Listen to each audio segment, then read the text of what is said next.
Hey kids, welcome. Mark Miller here. Roy's on the line with me. Roy, how you doing? I am indeed. I'm very well indeed, my friend. How are you? Pretty good. Looks like I was clipping a little bit. I'm adjusting my microphone volume just a little bit. Yeah, so yesterday we were working on our frames per second window. Yeah. Which kind of We were looks... building ourselves some diagnostic tool, really. What's going on, so we can see how good or bad we are at a given point in time, at least with respect to frames per second. Yeah, that's what we were doing. Good. And I got it working for all three windows. So so that's what we finished yesterday. And today I wanted to look into something called an offscreenCanvas. By the way, check out my GPU. We're like, it's like, oh yeah, I'm going to take this and I'm going to take this and I'm going to take those. What's blowing my mind here is what's up with the desktop window manager. I don't see what's going on there. That's just something that's like maybe, I don't get it. I'm not sure what is going on with that. And then also the client server runtime process is taking up 5.5% of my GPU. Mm-hmm. I don't understand that. That doesn't make sense. I just feel like it's taxation without representation. It's you and I went to war over this whole thing. Well, at least your great grandparents and mine. Yeah. Yep. Sorry about that. It's like your machine goes, I see you have some GPU. Yoink. Yeah. I'll have that. Yeah, so we're starting with kind of this in this state right here. Our frame rate's not bad. It's 20 frames a second, but we're doing essentially nothing. We're drawing nothing. Right? We're drawing the clock in the front. So in the front clock, there's that rectangle there. I can't quite get my hand all the way over. I start to fade over here, but that clock is consisting of a dial in the back layer and a rectangle in the front layer. And then the Fred label over here is the only thing that we're drawing on these two places right here. Oh, it looks like I can get rid of Fred on this one right on that screen. Looks like I got an extra one there. So if we stress the situation out, here's my favorite stress test where we throw out all damage.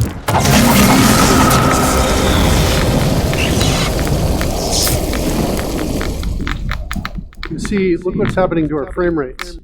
Yeah. We're dropping down. Yeah, they're plummeting down to like 4 frames a second. Even though that's good. That proves that the utilitarian nature of those graphs is useful. It's working. It's telling us this is what's happening in sort of semi-real time. Obviously, the rendering of the graphs themselves is also affected a little bit. But as you pointed out to me just before the stream, we do have history building regardless. Yeah. And then what's interesting is after that, you're seeing the result of dynamic throttling, one of the options we implemented a couple weeks ago, where when we do things that we know are intensive, UI intensive, we kind of on one overlay but not the others, we change things up. So I think if I come in, let me see if I can use my Stream Deck to start a dice roll here. I'll throw out 4 D12s with psychic damage. And watch what happens. See, the dice overlay jumps up. It changes to 25 frames a second. So the dice overlay goes up. It's going down now because it's allowed to do as many as 25. You can see sometimes you get these spikes right here up at the top here indicating, hey, I got something close to 25 frames a second for like 1 or 2 frames. But it's kind of, that's where it is. It kind of settles down there. Afterwards, then we say, okay, dice layer, you're at 10, and the other two, you're going to go up to 25. The other two are struggling, trying to get to 25. Now, after we stop drawing on the dice layer, then they can kind of start to move up. So you kind of see what's going on. Also, you can see on screen some remnants of the dice that we just rolled. Normally, those are when we're running at many more frames a second. Those shrink down so small you can't see them, and so I've never bothered cleaning them up because the next dice roll automatically cleans them up. But when we're in a stressful situation, then things change a bit. One of the options we added here that did impact the speed of the roll. So let's do it one more time, just so get your bearings here on this. We're going to throw out. I'll throw out 10 D10s with a health animation on them. So watch what happens, and just so 10 D10s are rolling about that fast. Yep. There's subtle color shifting going on here. You can see this one's a little more green and that one's a little more blue in terms of the animation that's going on here. Yep. It's small, but it gives the brain a sense that there's a variety. And then when we close, all those different color changes were going on there as well. So that's kind of what that looks like. That was 10 D10 health. So now I'm going to turn off hue shift. We're going to do it again, 10 D10 health. And now notice they're a little bit faster and they feel a little more realistic, right? The bounces are more realistic. They're moving around. The frame rate, we're at 25 frames a second, which is not bad. And that's kind of the difference there. So we have noticed that if we do the hue shifting, it's a pretty significant slowdown. Yep. All right, next. I was reading about, let's start up some music here too so we can, let me throw, I got some little bit of garbage on the screen, so to clean that up, I'm just going to throw out like a one D4 and just throw it out now. That cleans up all the other die, and then with only one D4 out there, that should, even though I've given it animation, it should shrink down and get out of the way. Let's clear that dice button right now. I just realized I hit the music button, but I didn't see any music. I haven't heard any music come in. Is drone not working? I thought I did a test on drone, then I refreshed. Do I need to refresh? I do. I think it's just as simple as taking the drone game and refreshing it. Let's do that. And send the music command across again. There we go. Yeah, so that's kind of what we're dealing with. We're dealing with some overlays struggling to get close to 25 frames per second, but just not able to do it. Yeah. Now, when we profiled this, we saw that our drawing code was a fraction, maybe about a third of all the code needed when it got through in an animation request frame to go. Yeah. We want to get it even less than that. OffscreenCanvas. This is what I was. An interesting idea. I was searching for, and I kind of found, and you see, I've clicked on these links right here. That's not my favorite page. I don't know if it's this one. Not my favorite page.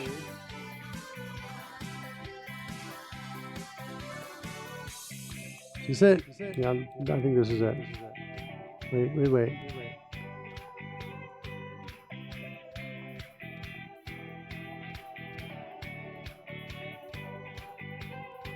No, I don't think this is it either. This is old. This is like 2012, I think. Is that right? Yeah. Not quite there yet. Ooh, that's it.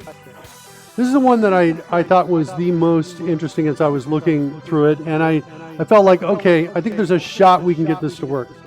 I think I want to say, Rory, unlike every other show that we've done where when we ventured into the unknown, I've had some sense that everything was going to be okay at the end, that we were going to make it through.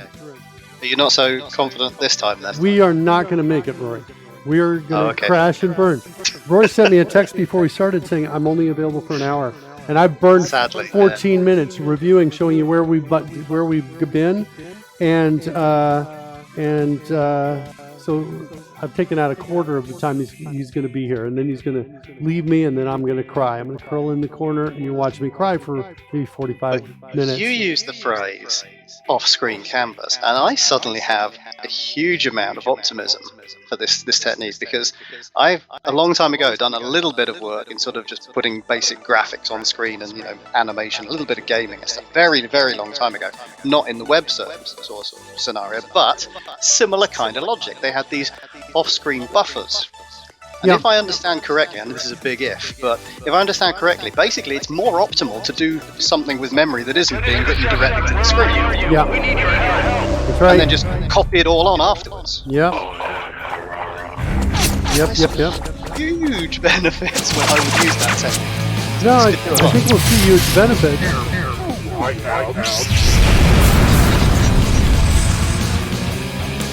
I think we'll see huge benefits. Welcome, Janiscu 7. Sorry for talking over your intro a little bit there. No worries. Enthusiasm for the upcoming theories. Yeah. I think what's going to happen, it's either going to work and we're going to just be like, we're geniuses. We're going to go play that game. Or it's not going to work and we're going to flounder for a while, and it's going to be like a little mind-blowing as we try to figure out how to change our code to work well with this. There's basically two, based on what I've read on here, there are two approaches to doing this. Yeah. Well, there are like probably there's a tree list. There's a tree of approaches on how we can do this. Start with maybe two main ones, and then we start branching out. But we kind of got to get some data first to see if one of the two main ones work. I think I'll start with the simple one first and just see if we get anything from it. The simple one is to call canvas.transferControl to offscreen. Yep. They're setting up a worker here, right here, and so what they're basically, a worker, as I understand it, is essentially a second thread to take care of the drawing. Okay. And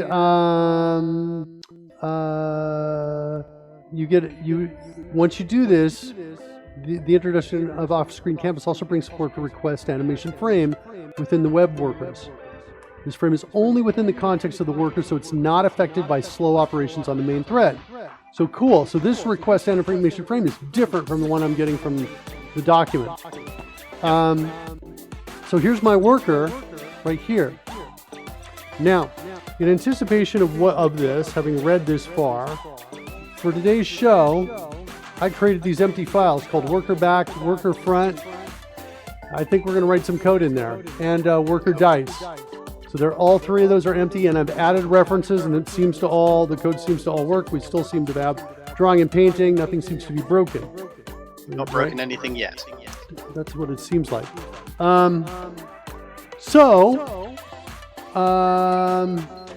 This is one way. Okay, and this gives you an off-screen canvas to work in, and at some point, I think we don't have to do anything. Actually, I think it just works. Any painting done here is going to go to the main canvas that we grabbed this thing from. Okay. Now, the downside to this, as I understand it, is that be aware that if you've already used get context on this canvas, you will not be able to transfer it. Okay? Oh. And we are kind of doing that. If we look at the code, we're definitely doing it. Now, the question is, can we simply replace that and will everything be cool? I don't know. Let's go into front main. Here's what I think we're doing. Well, maybe not. No, it's here is where we're calling the context on it. Being my context. I think that's what they said, right? Get context on the canvas. That's the line of code that blows, prevents me from doing this. Right there. Is it, though, that we simply don't need to do it anymore? So, for example, this is an alternative to get context, which will ultimately get us a more useful context, which if we feed into the rest of our system and do all of our writing to it, will have the same effect, and thus we won't need to call get context. Yeah. He says incredibly hopefully. Maybe. I'm doing tap to next reference on my context right now. I want to see where it's used. Because basically the question is, I'm in the drone game right now. I want to get it. I'm just continuing to hit it. I've got the same thing in multiple places. Drone back game, drone front game. Here we go. It's here once. Interesting, not there. It's got to be called from the outside. Update screen here. Interesting that we're using my context instead of context. Hold on a second. Let's go here, here. It's got to be on the outer side. Oh, look at this. Maybe I wasn't noticing this. Front main, new Dragon front game. We pass it in. I didn't notice that. We pass it in as a parameter. We go to super.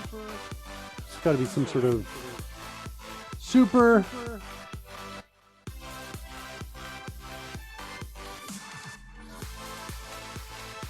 Super. There's some really super code we've got here. Here's where it is, right here. Pass that into the world object. Yeah. This canvas rendering context 2D.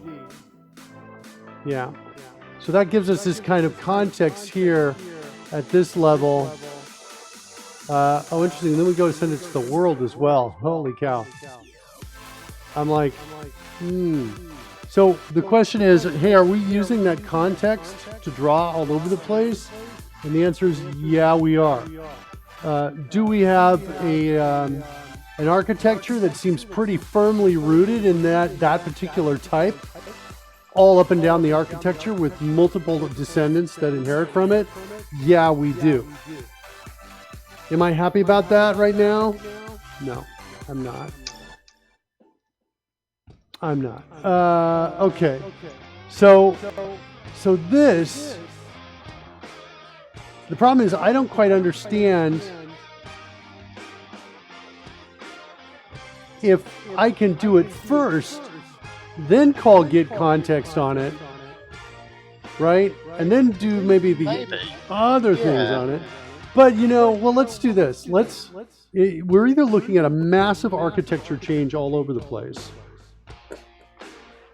which I'm a little worried about, because the problem is if I change one, well, if I do the massive architecture change, right now we've got just 2 small changes here, right here, these 2 right here. So we're essentially got everything checked in. So everything's committed. Yeah. So if we want to undo what we're about to do, it's going to be not too hard to do. My gut instinct was kind of telling me, well, in order to test this, we're going to have to change the whole architecture, even though this is the simple version. Okay? Okay. The second piece, the other option of this, is a little more complex, but it allows us to create an off-screen canvas separately and gives you more flexibility. Here's my new worker right there. And then in my worker, in my animate, I call self.postMessage, passing in render to match this render right here. And that just transfers that from the image bitmap to what I'm sending into it. So we go like this and this. And so that's what's happening there on the animate. Now my understanding is that this transfer calls, any of these transfer calls, they're essentially just saying, here's your pointer to the data. So it's not copying over a whole canvas. Make sense? Yeah, that makes sense. Anybody, are you as frightened as I am at this moment in time? Are you scared? A little bit. Yeah, I mean, it seems like option 1 is, so you've got a canvas, do this to it, but don't do that to it, and you'll be fine. Whereas option 2 is, well, you've got your canvas, but maybe you should make another one for this purpose, and then we'll copy things back as we need. Yeah. So there's sort of a 2-tier sort of approach. And it strikes me maybe the second one's more robust anyway, sort of a separation of concerns almost. Yeah. I think you're right. It is. That's what I think it is. So now here's the other cool thing about this, potentially, is that you can use this same technique to handle static parts of the animation that don't change, like the labels across the front, like Fred's label right there. Okay. Right? Or when the or when the scroll appears and then stops animating. Yeah. So whereas normally we would repeatedly show even the static version of these things, we'd show it and show it and show it and show it and show it, we wouldn't need to because we had already done that and we would be copying from the same location. Yeah. Without having to sort of modify. Notice though, whether that's on screen or not really doesn't seem to impact the backs right there. The backs, the frame rate is 25. Let's hide the scroll. See it dip a bit for the animation, and then jumps back up to 25. Yeah, So what we're talking about, using an off-screen canvas to hold that static data, is unlikely to have a noticeable impact on our frame rate, it seems. But I do think that getting rid of the request animation frame in the main loop will do it. I think that will do it. So we're diving in. We're going to go in and try and make it work. That's what we're going to do. So I'm going to start with this code right here. We'll kind of figure it out, move it in the right spot. I'm going to go to our front main. This is where I kind of feel the place where this is. Not now. Don't obscure my code. I want to show people what I'm writing. Pudding. It's like you're not even listening to me, Pudding. Just wants to mop up all the tiny little bits of GPU you've got left. Yeah, look at what you're doing, man. Oh, look at this. What happened to our GPU, Rory? Hang on a second. No, we started at 100. We did. Now, whatever we do, we need to be really careful not to let Pudding think he just helped. Pudding Because saved otherwise us. he'll be doing that every 5 minutes. We were at 100%, man, not too long ago when that thing was up here. That's what I like to see. What's happened? Yeah. Well, look, Desktop Windows Manager has decided to just chill out. That was taken 15%. This thing was taken 5.9%. What has happened? Everything's down.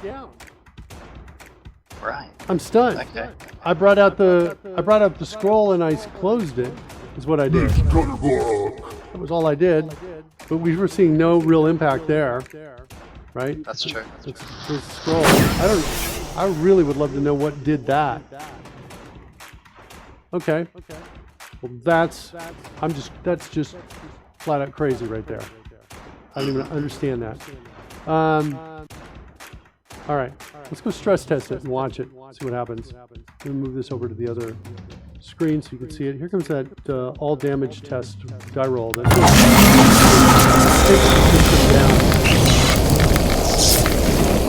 not bad. The dice are fast, but I don't think we're not color shifting. So that color shifting makes a huge impact on it. Mm-hmm.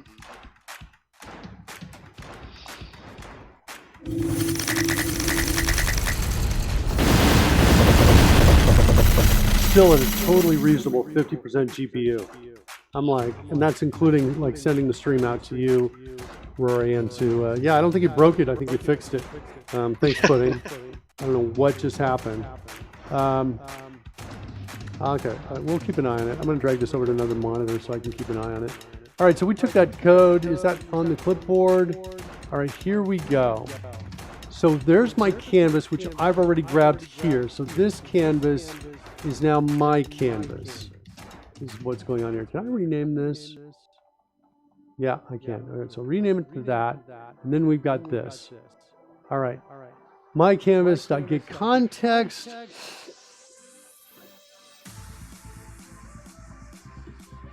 Bitmap render. Not get Now, context 2D. Oh, right. That.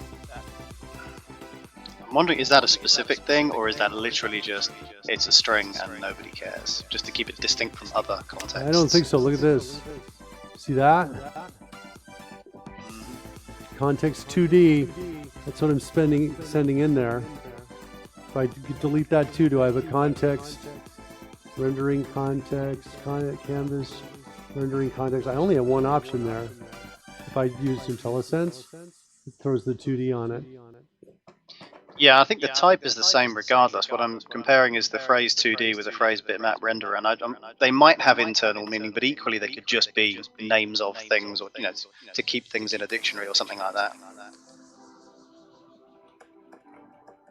I see what you're saying.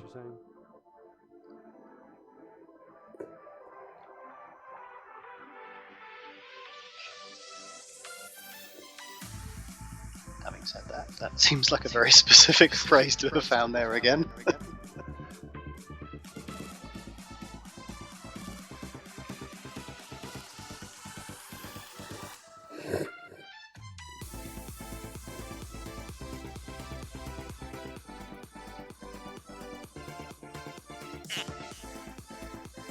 How's everybody doing today? I'm doing good. Pudding saying hello to you. How are you doing, Pudding? I'm a little bit nervous about what we're doing here because this is like, an area I know little about. I'm just kind of like a little nervous. I got a giant architecture and I'm afraid of what's going to happen as I go in and make the changes. Just woke up. Life is good.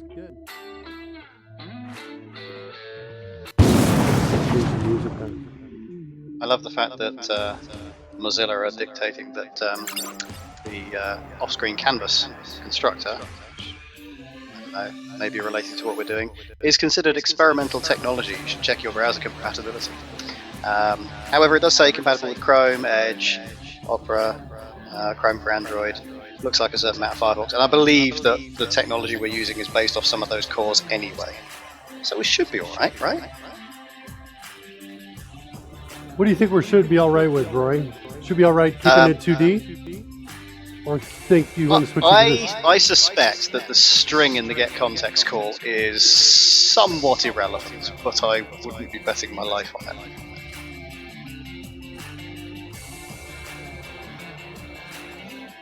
Let's see. Oh no, it does. It is a type. Okay, so we have legit calls. We can have 2D, WebGL, WebGL2, and bitmap renderer. Those are our options. Bitmap renderer, which will create an image bitmap rendering context, which only provides functionality to replace the content of the canvas with a given image bitmap. Wow. Okay. I don't think I necessarily want to do that because I've got direct calls to this context elsewhere, right? We assign it, we're drawing lines, we're doing all kinds of those things on it. So if it's only a bitmap renderer, I think what I'm nervous about is the change I have to make this work is massive just to try in one direction. It's all up and down the architecture, so I'm trying to just make it smaller. We're still just calling, though, no matter which version of this, our existing version or this new version, they're still calling get context, which must be returning the same type. Surely. It's not returning different types, is it? Right. No, I think you're right. And therefore, we should be able to make the same method calls against it. All right, hold on. Let's do this. What's going on with this? Why is this underlined? Nope, it returns a WebGL rendering context. Get out of here, Jetson. We're trying to read some code.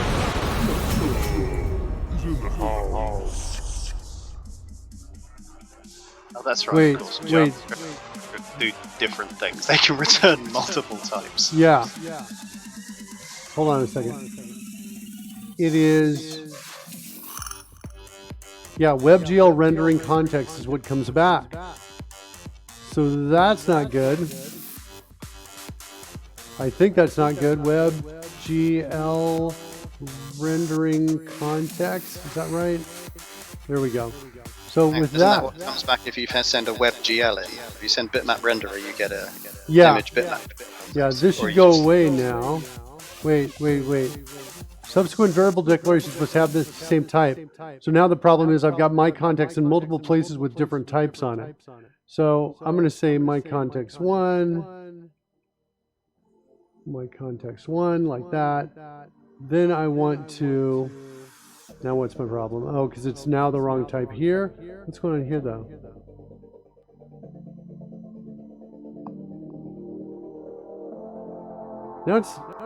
Now it's telling me that the return type is canvas rendering context 2D. What? I don't even... I don't think your get context is returning a WebGL rendering context. I think it is, if you look at that error, or that tooltip that's there. The first there's one? Or the larger of the two. I forget where you were hovering. This one right here, I think. When I get here. That's the one. So if you look at that, the first line says WebGL rendering context or Canvas rendering context 2D. It's a kind of a, I forget what they call it, but it's like a union, so it's one or the other. It could return either, depending on what you're passing in. I think you're right, Roy. So I just need to do this. That's what I need to do. Right?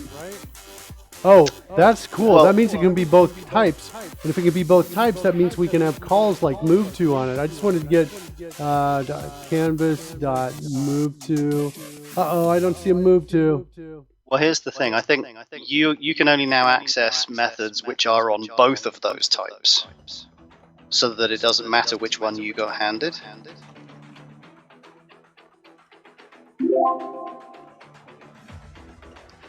Yeah, Pudding says, interesting, this language allows for that.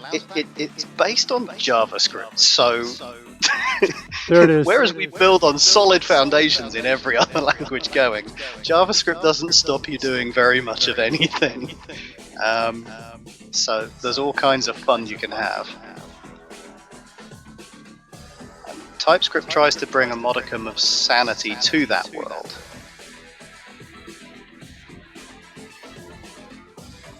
All right, let's try this.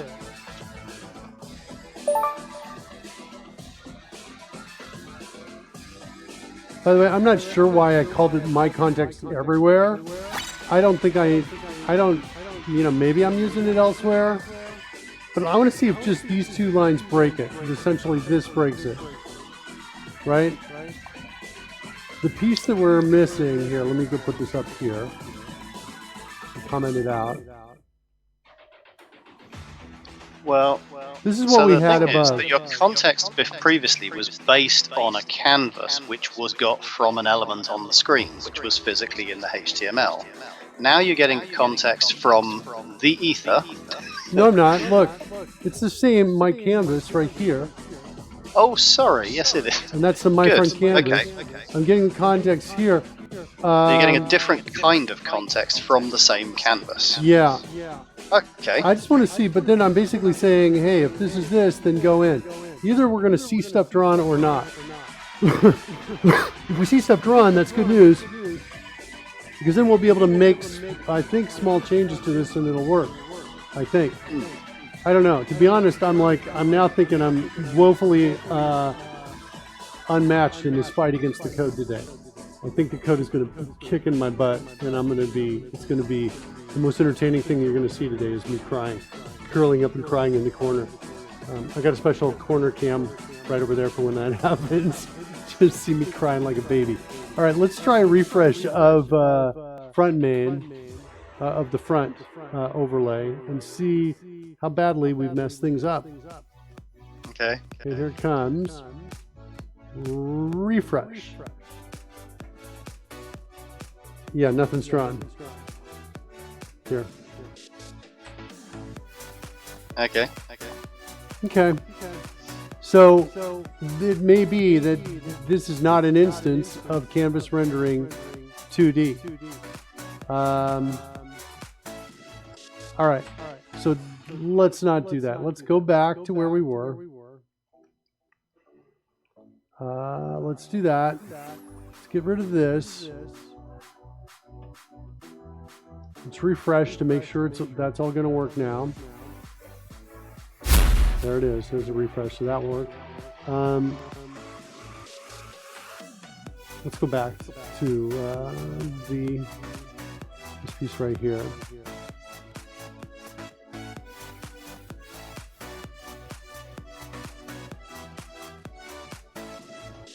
Here.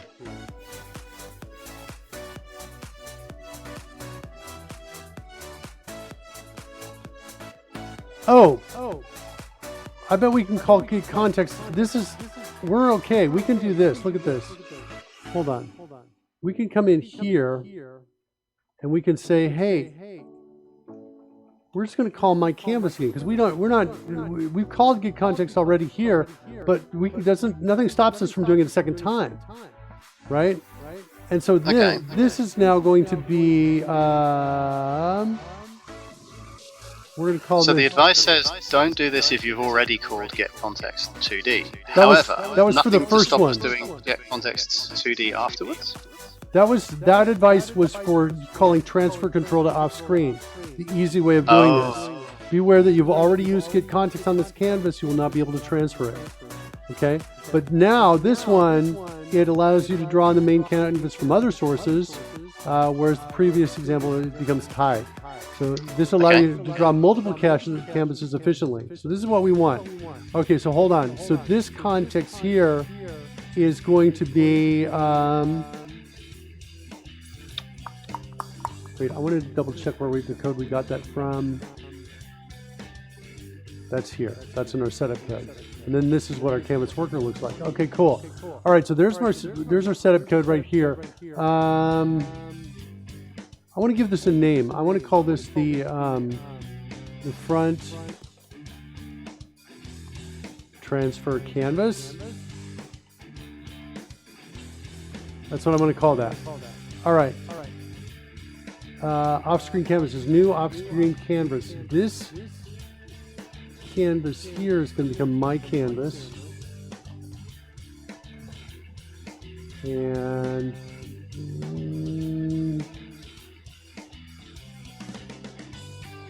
hold on. I want to see. I'm trying to figure out what's going on with this one. This is. Okay, that's a parameter. That's not a variable reference name. This is basically specifying which property. That's a property name, I mean, for the post message. So we're okay with that. I don't need to change that. I'm a little bit worried about this. Did you mean off-screen canvas? That's just a casing issue, isn't it? Maybe? No, it's the one that's... Oh, it's your own declaration. Okay. Yeah. I did not mean that. Is there no off-screen canvas in TypeScript? Is that where are we hitting that limitation? That feels weird. Well,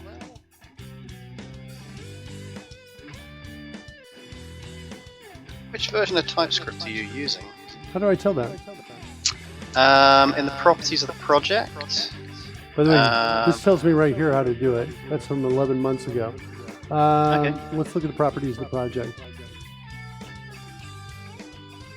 Because I know that TypeScript works by declaring the equivalent of .h files that you would have found in C, or C++, and it says here are the things you can access, even if it's sort of like a facade that you code through. And I'm assuming that later versions of TypeScript know about later versions of JavaScript. So if off-screen canvas is a relatively new thing, I'm using TypeScript 3.0. Okay. Well, I know 3.9 came out in the last week sometime, but I'm not saying it, but it's possible that by advancing your copy of TypeScript, you may simply get the latest sort of library facades. So if I do this, I've never done this while I'm running, because I'm running those apps, and the compiled version of this is running right now. I just changed to 3.5, and now we've got Visual Studio wants to think about that. Wants to do some stuff. Did we just lose Visual Studio? We lost that instance of Visual Studio. Holy cow.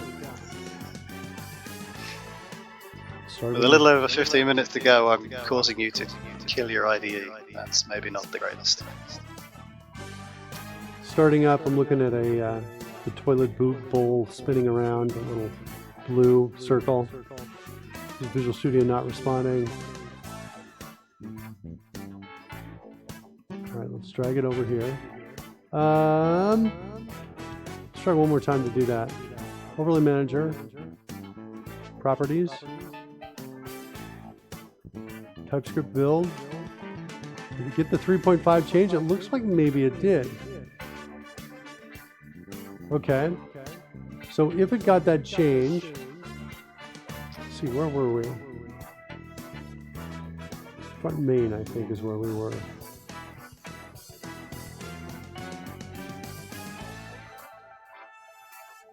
Let's see front main up in here. There's a recent, oh, there it is right there.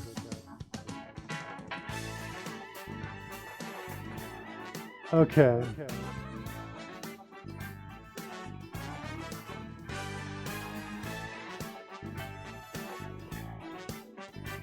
Oh, look, we don't have the, that was it, Rory. Good job. Yeah. Yeah, although what's the problem here? There's no properties in common with type post message options. What's going on here? Transfer from image bitmap does not exist on type canvas rendering context 2D or WebGL rendering context.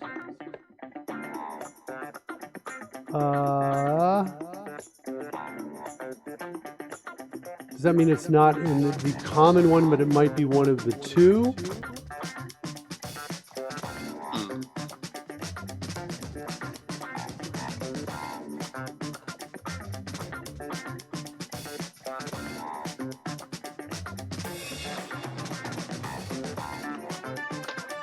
Let's see. Does that solve it? Nope. The other one is WebGL. Rendering context was the second one. Is it there? Where the heck is this? Transfer from image bitmap. So if the off-screen canvas is truly, or has been recently experimental, it is possible that it's been an evolving concept. So you've just jumped to 3.5, which has given you its existence, but maybe the method we're looking for is a relatively new thing. What was the date of the post that indicated we should use that? How old is it? Check this out. I can answer the question in a second, but it's here. I don't know if that's real or not, if it actually is an instance of it. That's the type I expected to come back from our getContext call in the event of calling bitmap renderer. Well, you did. You thought it was going to be... Yeah, that's what I was hoping would be coming back, but the tooltip seemed to suggest that it was the WebGL or the 2D canvas only. So I was a little confused by that, but the documentation suggests that's the type we get back if we call with bitmap renderer, yeah. So I would imagine that it in fact is that type in reality,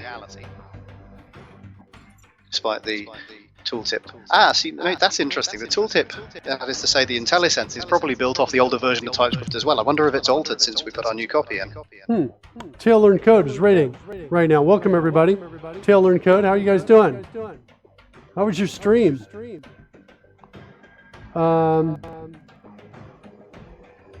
We're kind of floundering around right now, kids. Trying to get a background canvas, an off-screen canvas to work. We're trying to learn and figure out how to do that. So just above that yellowish panel, from my perspective, is a bitmap renderer. Oh, there you go. Right. That says, I'm going to hand you back this type. Yeah, it sure seems to indicate that. Yeah. What's interesting is this call to get context doesn't seem to know about that. I kind of want to do this. Can you hover over the call again, see has that information changed since we reloaded Studio? What's going on here? It's not assignable. The two of them.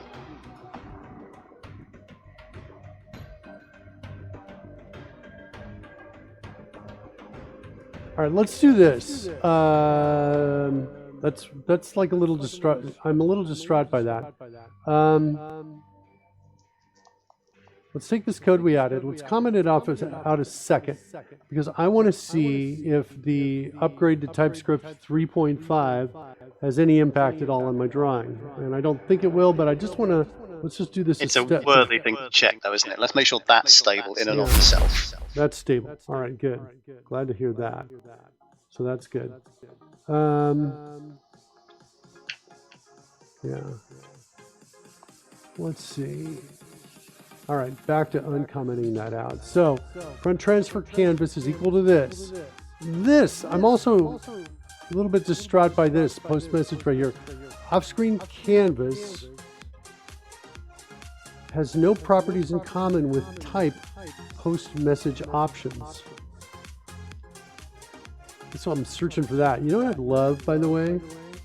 I love like a right-click copy this error message here. Search this error. That's what I'd like. Should we put that in CodeRush? Let's do it.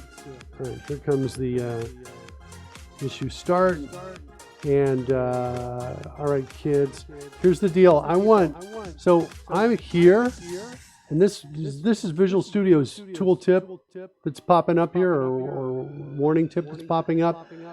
I kind of want a button on here that allows me to search it, like a little search icon. So if I go click that button, it searches for this text in my browser. That's what I want. Because right now, it's ridiculous what I have to do. I have to come, over here, create a new browser tab, kind of get them both up, come back over, hover it, and then say, start typing it in. Type offscreenCanvas.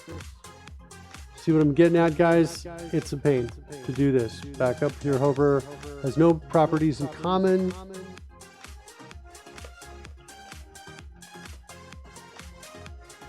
Common with what is it? Post message options.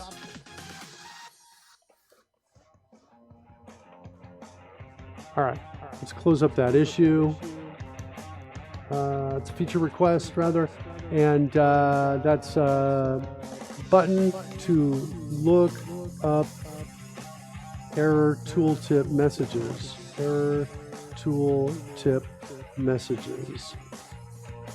Roy, check your email on this. See if the link to the time is actually in there, because that hopefully is fixed.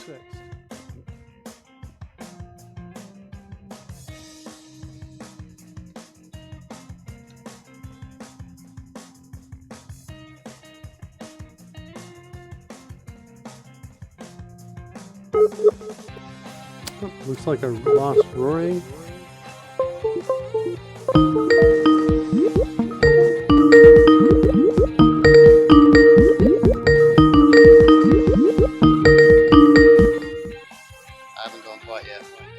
Almost gone.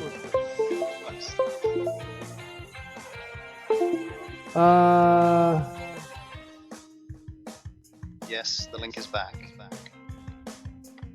There's good email there.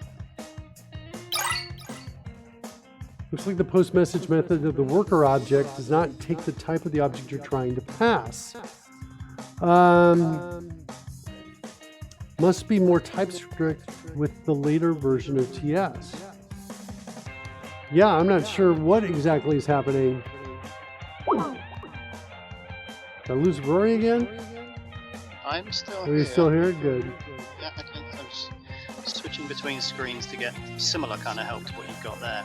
So that libdom.ts is kind of the, like I say, it's like a .h file in C. It represents the shape of an API.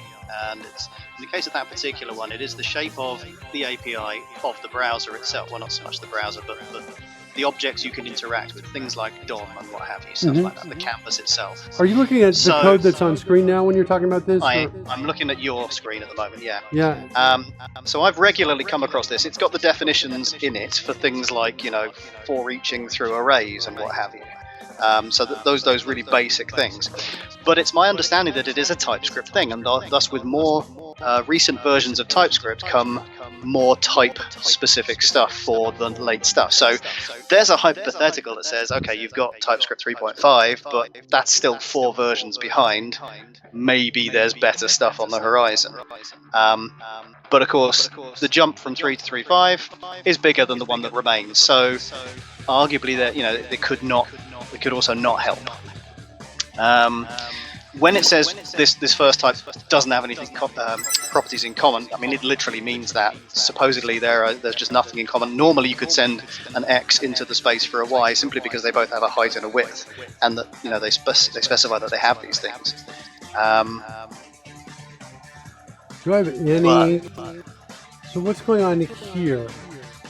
Trying to figure out what the post message, second parameter of post message, transferable. that guy? What's up with all this code? That code is golden. It's Coding Gorilla, kids. Coding Gorilla, you wouldn't happen to have any off-screen canvas code, would you? Yeah, that's what we need right now, Coding Gorilla. Trying to figure that out. Yeah, my sample code is not working because, you know, maybe TypeScript. Maybe I think I can ignore the error and it might still work. What's weird about the post message is this parameter is already handed in here. So it doesn't seem like we'd really need to send it in a second time anyway. Yeah. With the post message. The companion code that works with this is in here.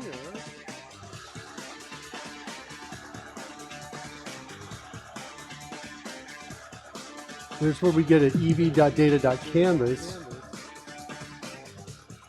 Ryan Tupou's rating. Welcome, Ryan, and all other ratings. Whoa, look out! Looks like Groversaurus just took out Oscar again. Wait, I lost my... How did I'm trying to figure out what's going on here. Why did I lose this?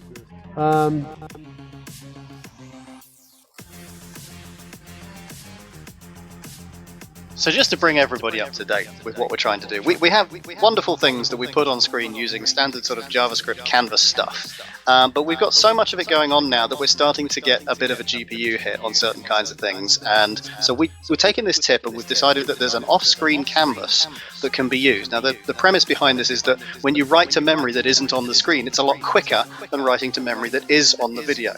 And therefore, hopefully, by writing to that first, copying it across, we're going to get some big leap in sort of, well, our availability of GPU. We're not going to hammer Mark's graphics card quite so much. And thus what's we going are... on, Rory? Look what I'm pointing at. You are pointing at... My front frame rate. How is that possible? What's your GPU like at the moment? Is it... What? My GPU? Well, I'm curious if it's doing nothing and therefore we're getting really good... It's 52%. But look at how smooth that front overlay is. You want to know what the change is, Rory? We went from an older version of TypeScript up to 3.5. We went from 3.0 to 3.5 in the front overlay. We have not refreshed the back or the dice layers yet in making that change. Is that crazy? So if you were to refresh your back overlay at this point, would we see a similar effect? Yeah, I'm like, what's going on? Because we haven't changed any code other than changing the TypeScript version. Here's my back overlay right here. Let me click on it and refresh it. There, it's refreshed. Let's initialize it.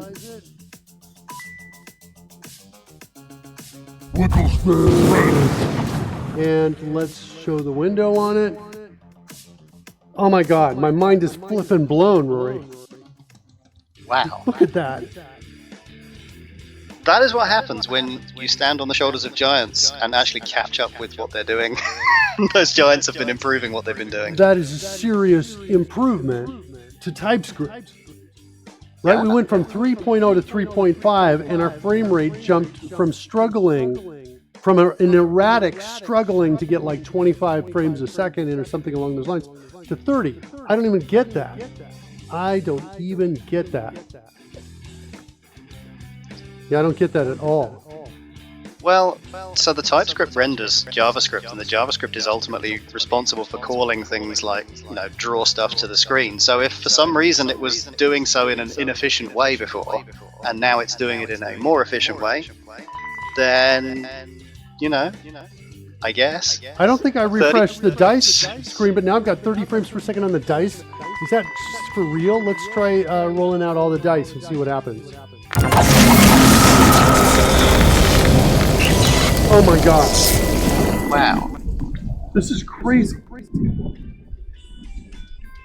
That is insane, Roy. That's That's like, jumping from .NET 3.5 to .NET 4, not recompiling anything, and everything just works quicker. What is happening? This is crazy. All right, hold on. Let me enable. So right now we're not doing hue shifting. Let's try throwing hue shifting at it as well. That's really going to knock it down. One more time. Test all damage.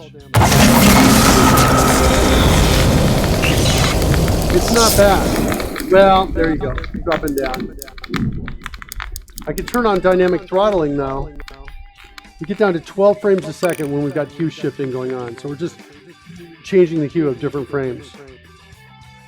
And when all that goes away, are we going to pop back up to 30? Let's clear the dice.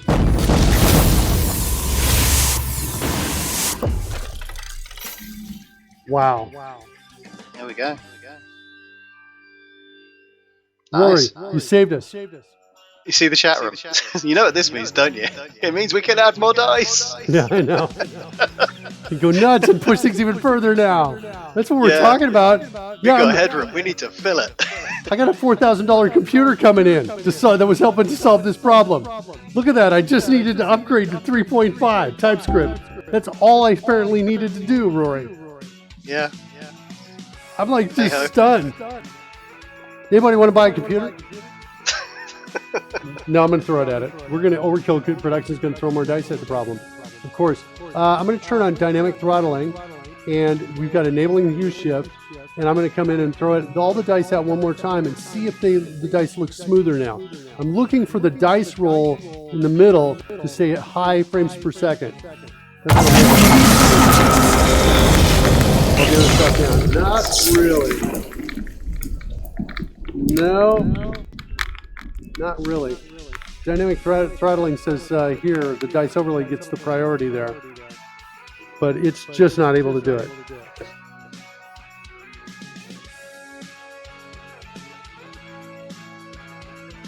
Wow.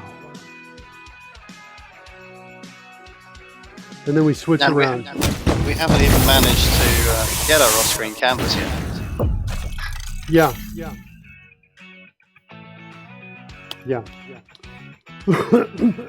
All right, Rory, you gotta Okay. go, right?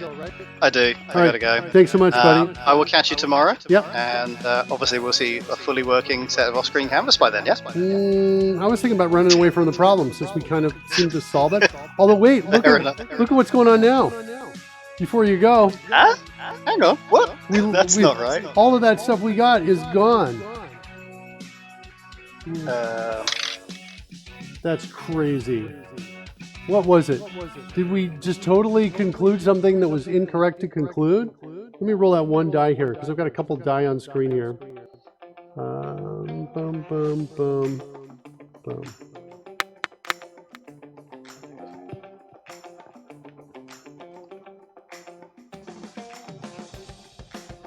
What has happened? GPU is still low though.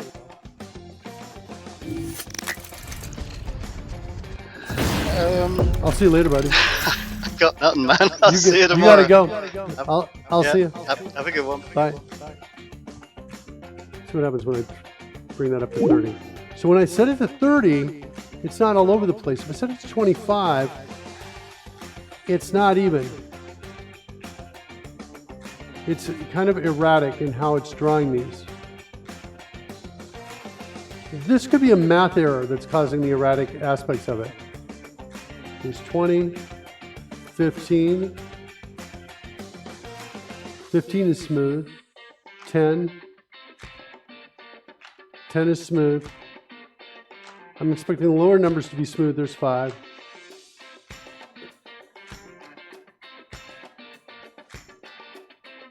$30, smooth. 25 is erratic.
Okay.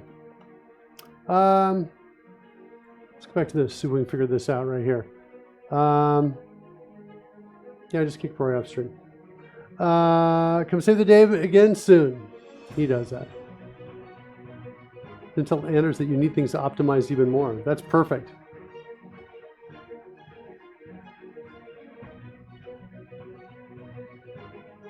Yeah, we're upgrading TypeScript 3.0 to 3.5 is worth 4,000.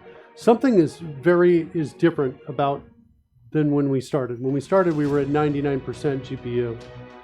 The dice is erratic now, and I think it's because I got a couple dice on screen. I think if I come back in and I say, let's throw like just one acid dice out right there, or just one dice, and then the dice gets smooth again. I think it's erratic because I've got multiple tiny dice on screen. I need to clear those off, is what I need to do. Yeah, if I come back in and say, let's throw like 22 D20s.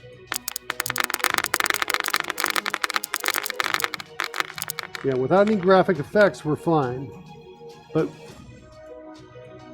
wait, it's even smooth here. So my theory that it was just the dice alone didn't make sense. I wonder if there's still something drawing, some effect or something drawing in the background.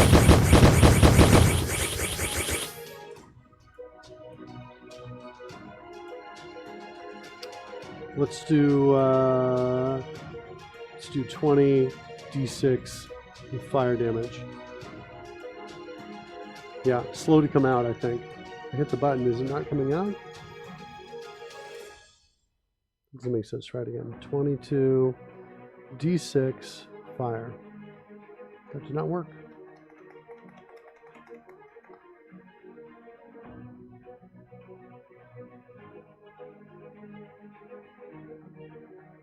Why not? I'm hitting the buttons here.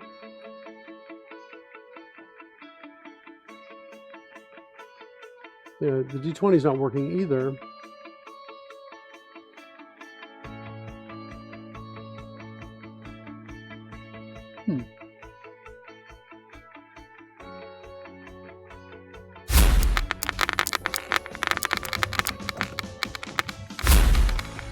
Let's try again. 22 D20s. I think what happened is I was sending too many messages too quickly and got disconnected, maybe. That might have happened.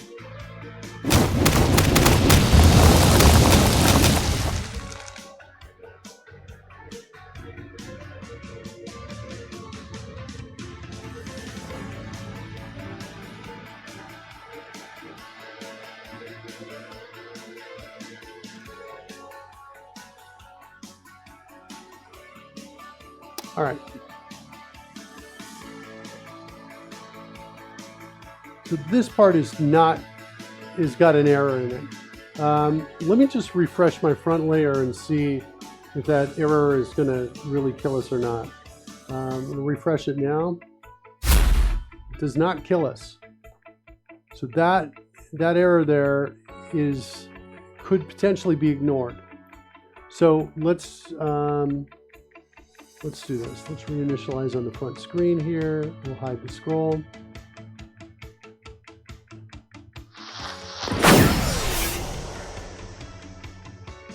Let's get the frame rates up here for all the windows. Just keep an eye on that. Yeah, I like the 30 frames a second. Okay, so here, this part right here, this worker, that worker is going to be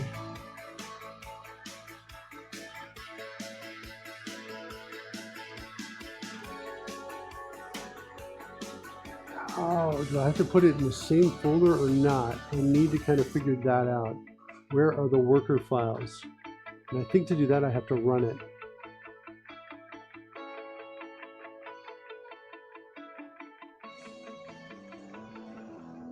I think I want to do this. I think I want to move my worker files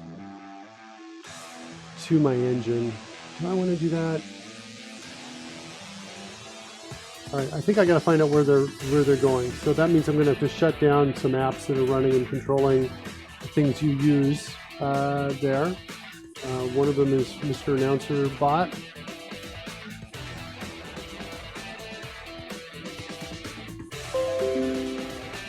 Mr. Announcer Bot's dead.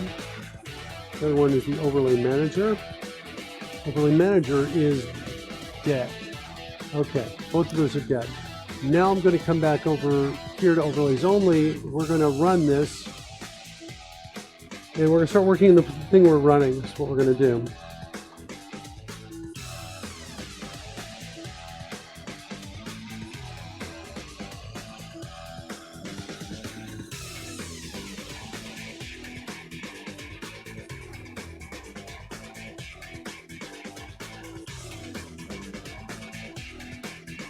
The build error. Yeah.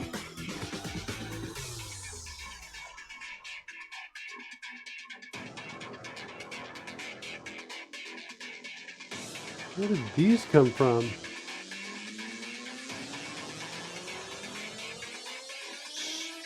Wait. String is not assignable to canvas text baseline. Holy cow. We changed. That's in the upgrade.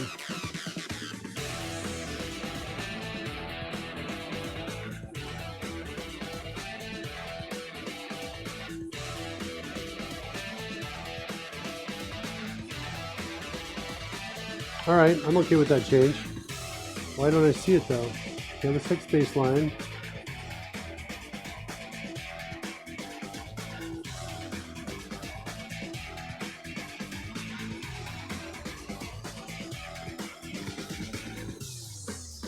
Who's changing this?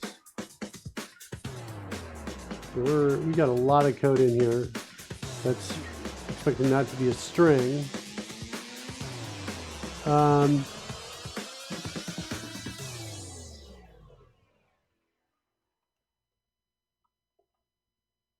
do we set it? What is the value of this? I guess I could go drill into it. Okay, I see.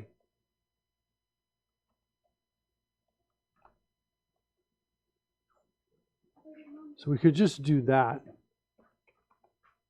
All right, cool. Text align. So type canvas text align. I'm going to change this up here.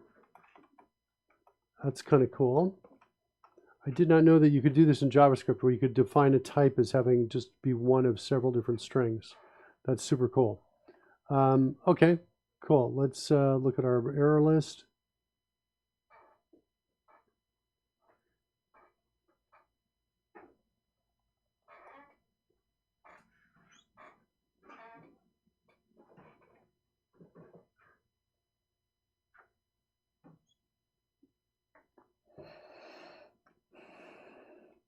I'm not sure what my problem is here.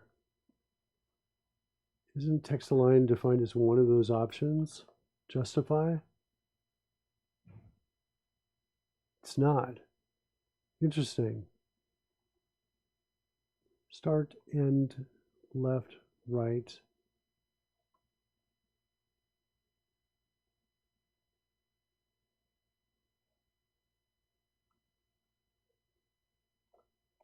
I'm going to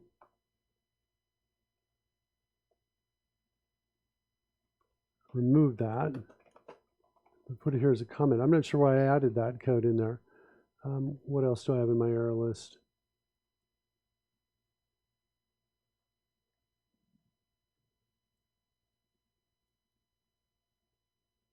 I think those are the errors. So now I'm left with that last error there that we've not been able to figure out.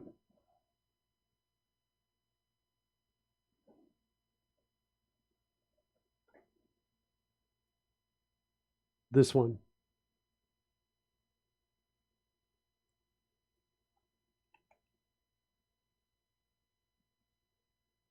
That didn't help.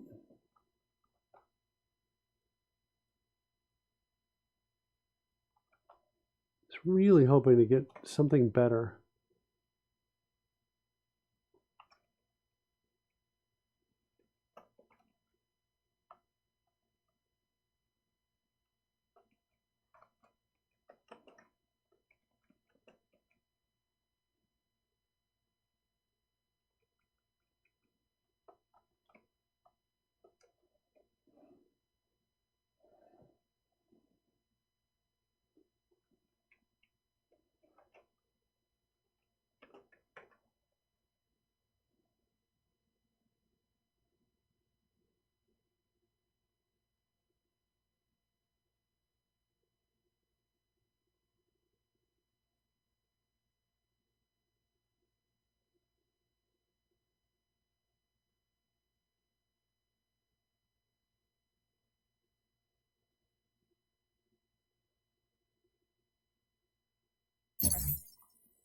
Two different types, like trying to assign an int to a string variable. Yeah, I'm with you, Coding Gorilla.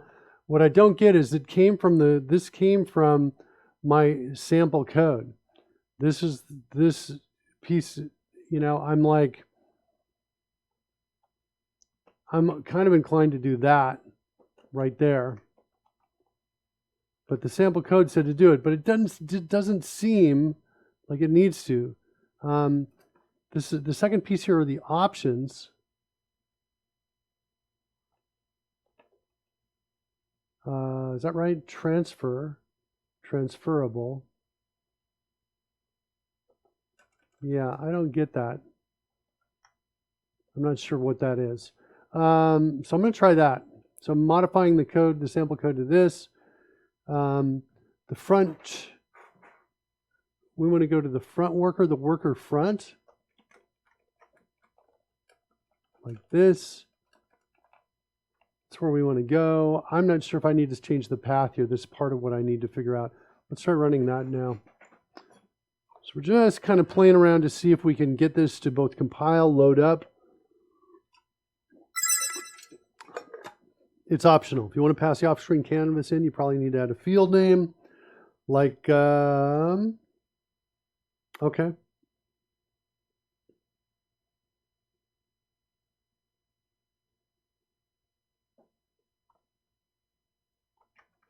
I should do a search for this. Worker, post message. Init, an off-screen canvas.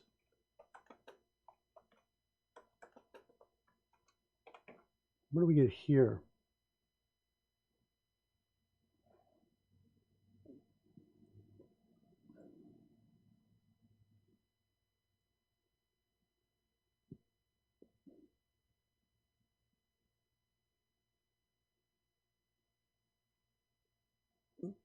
Excuse me.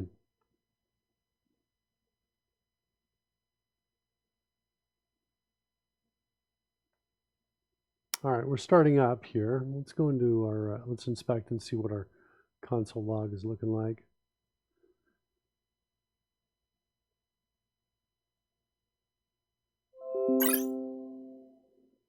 Mr. AnnouncerBot says he's here. Can we play music? I'm not hearing any. We might need to refresh the drone game here.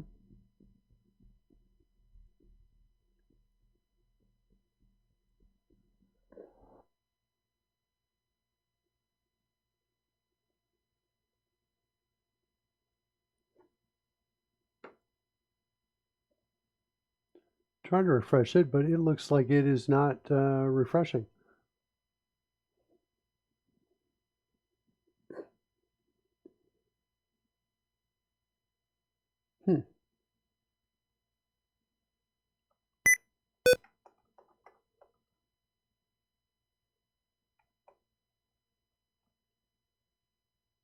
Try refreshing again.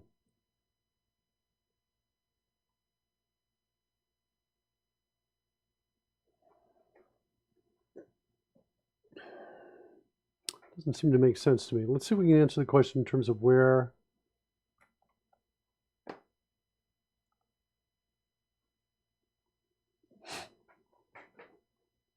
the file is.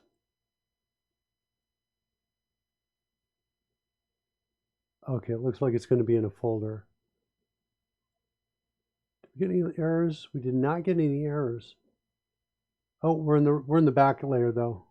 Let's change it to the drag and front overlay. I'm expecting to see some console log errors that it can't find the file, for example.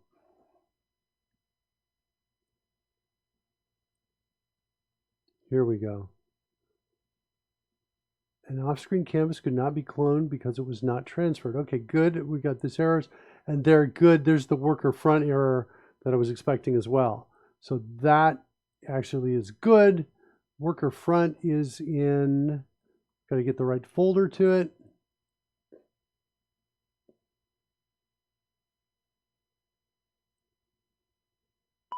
There it is right there. So it's in Dragon H worker front.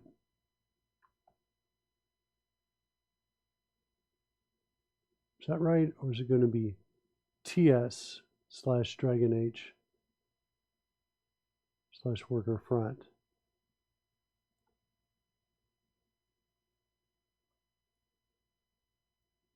What was our error again?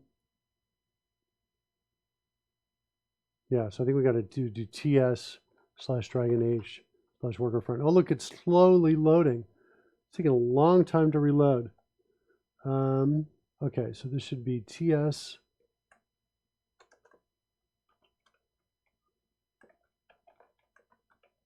So there's that. Let's now go back over here, trying to get rid of this one. So let's refresh this.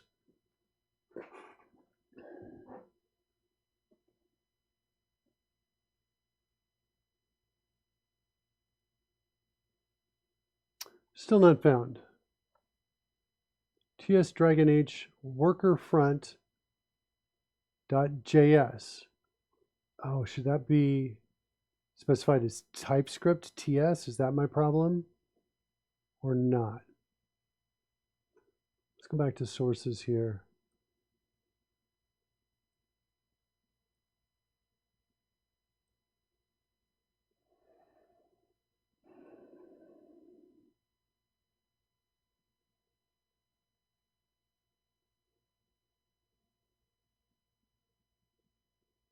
Or do I need to be in this space?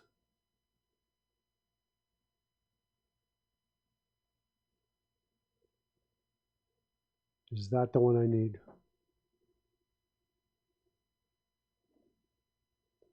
Game dev source DragonH worker front. Let's try that.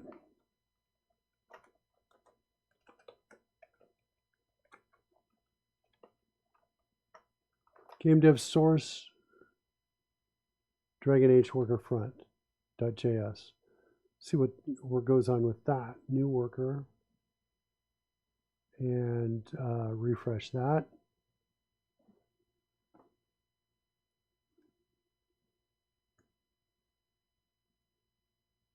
Okay, we fixed that error.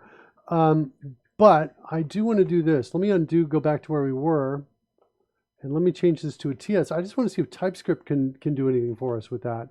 If we refresh to that, will it remap and figure out and get the file?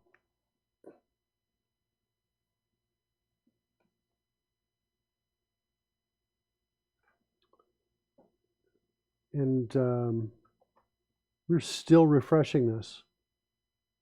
Try refreshing one more time. Sometimes a second time can get this to go much faster. Yeah, look at that. Kind of, it's like it gets locked or something. Yeah, okay. So TS/DragonH worker front TS404 file not found. Double check that path.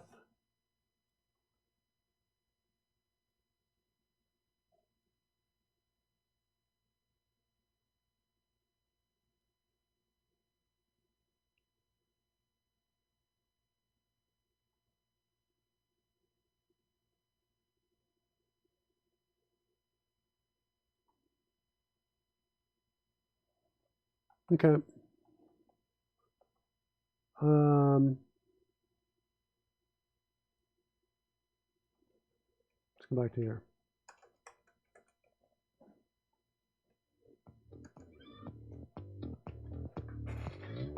All right. So just to confirm, come back in here one more time. We've got one more error we need to look at, I think.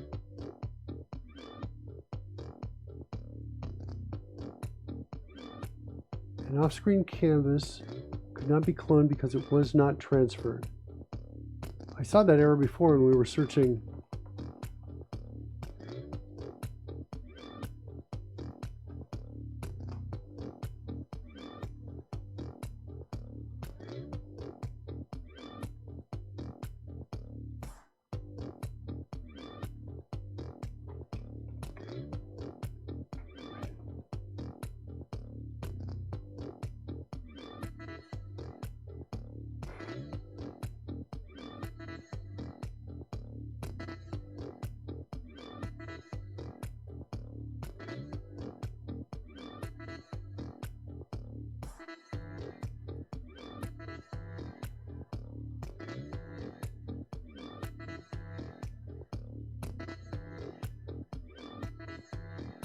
Look at that.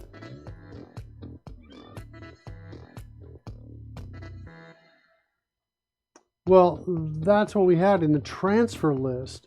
Is that the second parameter here? Transfer. Transferable. I think there's a new context here. That's what I think this is. I'm not sure what transferable is. Transferable. Can't navigate to it.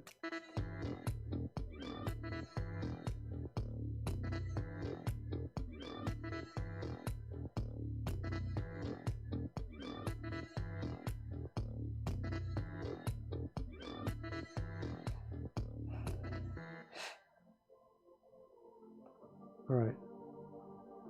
Look at post message transfer list. What can we do with that? Transfer list JS and TypeScript.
Yeah, pudding. Well, I think I need to do that too. I feel like I need to do that right now.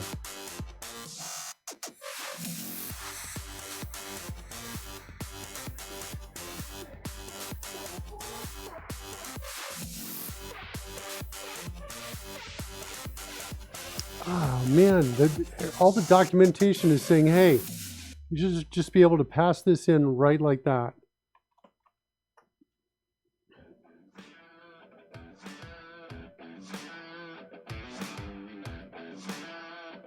I'm not getting an underline error here. There it is right there, finally. And when we have it there, we have a problem on this side, as I recall, don't we?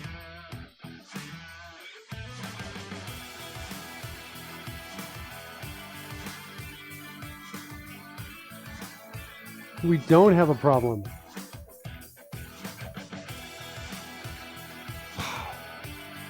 Okay. All right, so we're essentially fighting. We're fighting like a syntax error that shouldn't really stop us, I think. I think there's something like a TS ignore out here. It's a comment, is that right? I've got it over in my dice roller. Let's go look at my dice roller and see what the comments are for ignoring errors.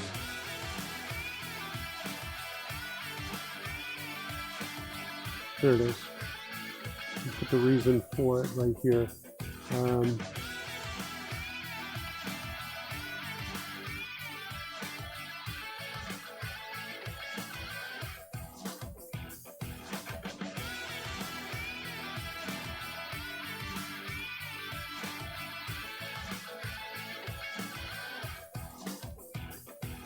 All right.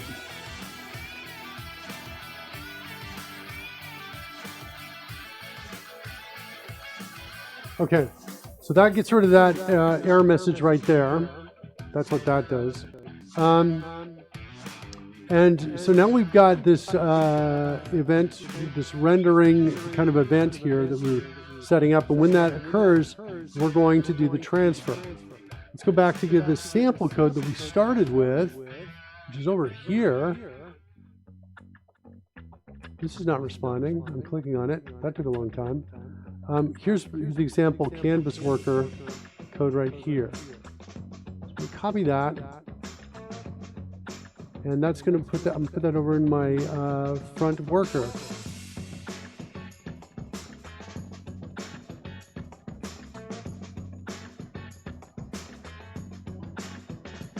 Worker front, rather. Sorry. So worker front. The front main refers to that.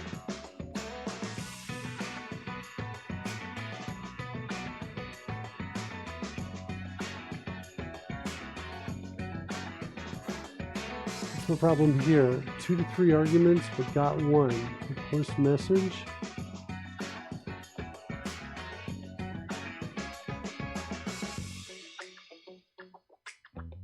Target origin. I don't know. I think this is like, it seems optional. I'm not sure why this is here. I'm just going to type in worker front and see what happens here. Request animation frame, animate. Here's the animation piece we want to do right up in this space.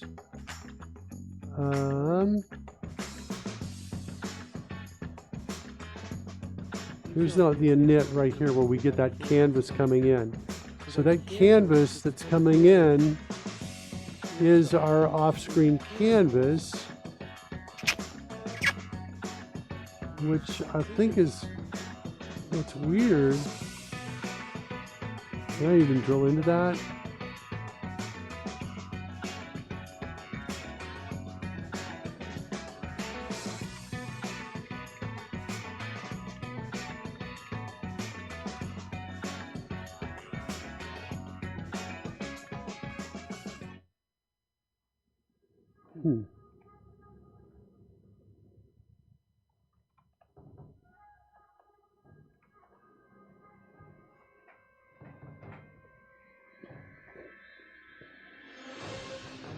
Here's my context, my call to get context 2D.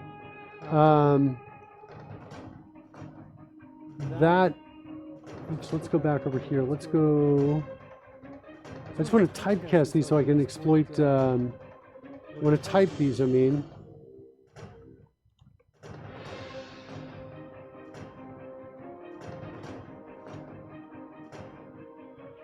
I can call messages on it.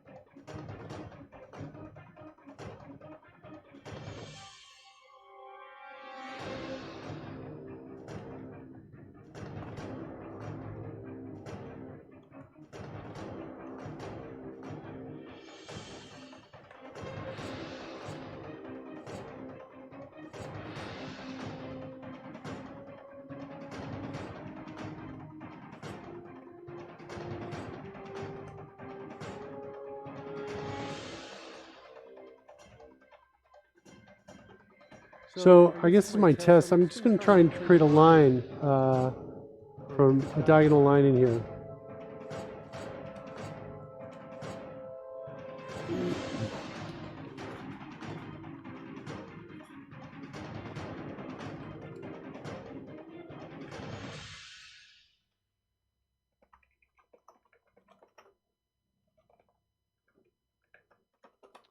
Make it a nice red line.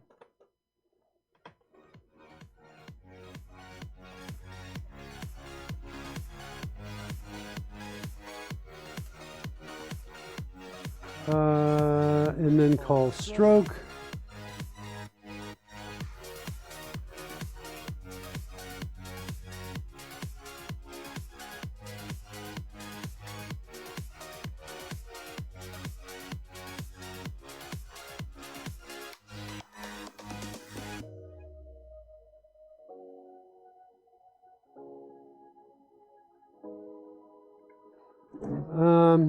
What keyboard to use? I use a Microsoft Natural keyboard, but I'm also got the Dvorak. Sorry, not Dvorak. The Colmac layout on it.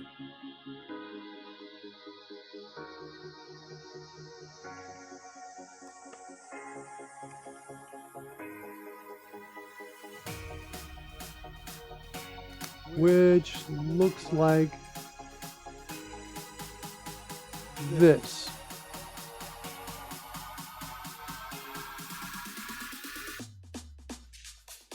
Looks like that right there. But I've got a Microsoft Natural keyboard, so my arms are out. Noise. It says Cryptic Dreams. Yeah, it's not bad. So the Colmac layout is generally associated with less tension and strain used trying to hit the keys. So that's what's going on there. Okay, so this is going to draw a line across these two from one side to the other. Just a simple red line. And we're calling animate from the other location, I think. Is that right? How are we getting it? Oh, we're getting it from the init. Okay, so we get it from the init. There's the render, which sends it back.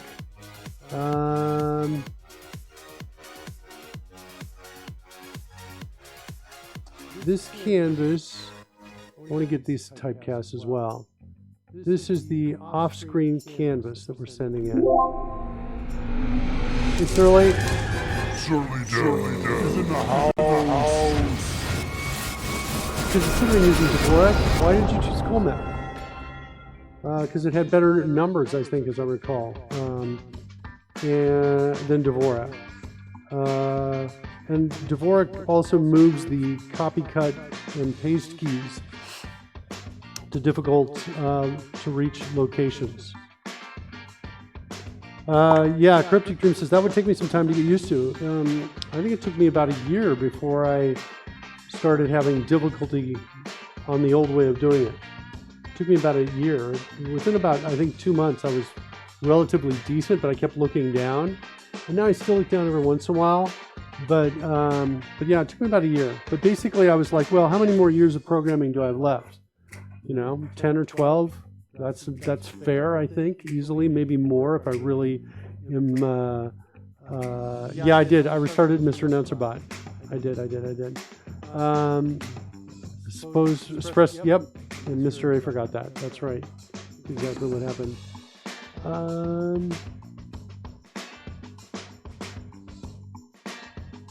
What's going on here? Off-screen rendering context is not signable. So I got that error when I changed canvas to an off-screen canvas. Huh. Yep, I sure did. Pretty sure it's an off-screen canvas. All right, let's refresh it, see what happens.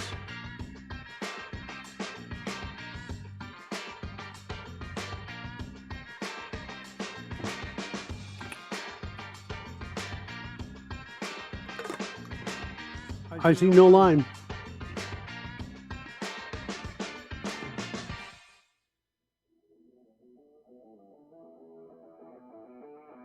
I see no line, and I feel like I should see a line. Like there's just the canvas itself right in this box. You can see it shrunk down a little bit right there. Yeah. But no line is showing up. Did we miss something?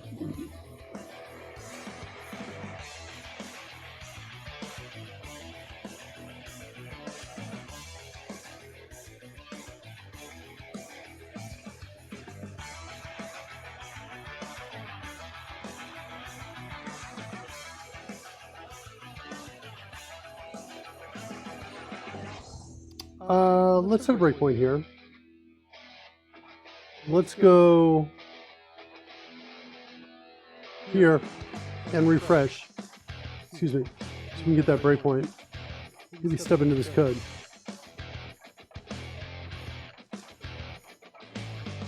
Pause and debugger.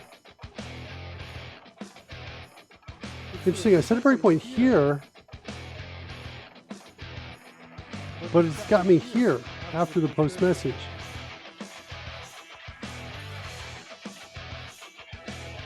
I'll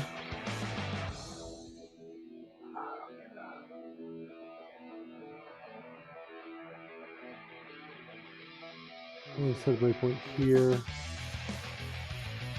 and here as well. Let's continue and refresh one more time.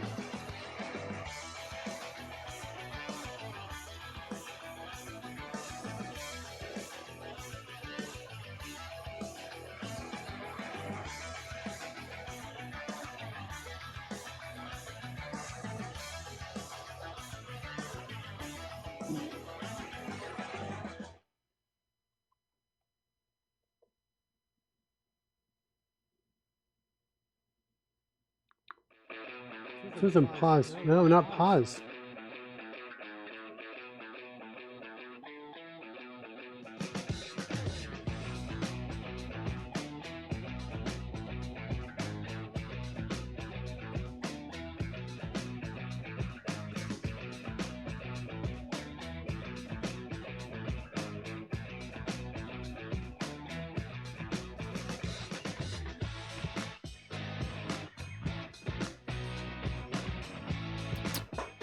Oh, I'm not liking this at all.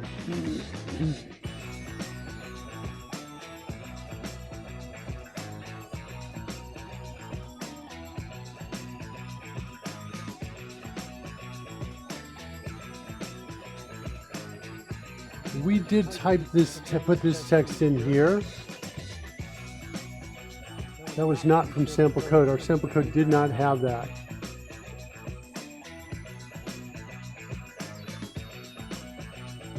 What's interesting is our breakpoints never got hit.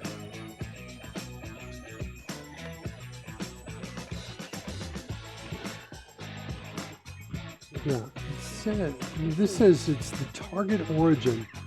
Post message target origin. Let's look that up. See if we can find something there.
I don't need to worry about this. I can do this, I think, because this is only running on my machine. If you're on my machine and you're actually getting access to this, I got way bigger problems. So let's see if that fixes that error. Let's see if we're going to get a breakpoint this time.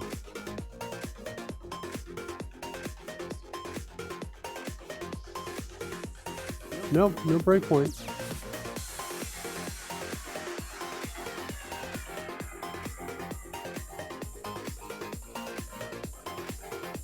See one more time, see if we can get a breakpoint. You're also not setting anything that can be considered sensitive. So who cares who sleeps on it? It's true. Our breakpoints are not getting hit. The function was found. I think I'm not understanding the error here. Failed to execute post message on dedicated worker global scope. Is it saying that post message doesn't exist? Oh yeah, let's look at self here. Hold on. What is self here?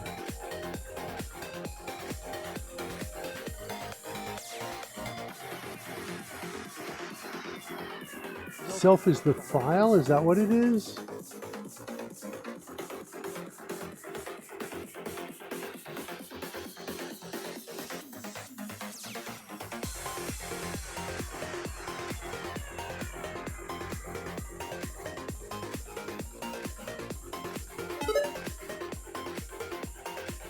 I think that's a copy-paste error. What do you think it should be?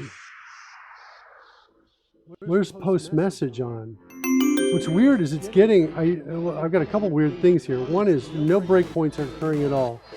I feel like I want to close this down and then restart it is what I think I want to do. So I can get a breakpoint again.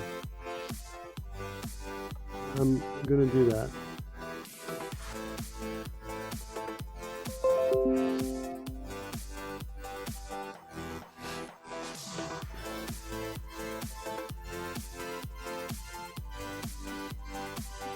Start one more time.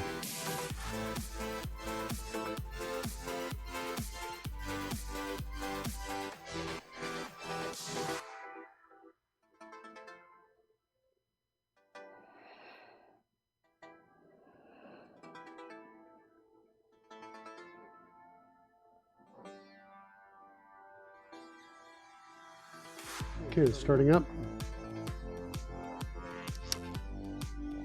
Mr. Announcerbot, the overlay manager. Let's go bring up the dice front overlay, the dragon front overlay.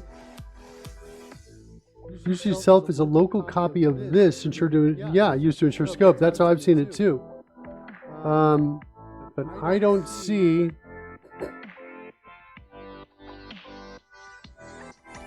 I don't see what's going on with this. Also, we did not hit our breakpoints.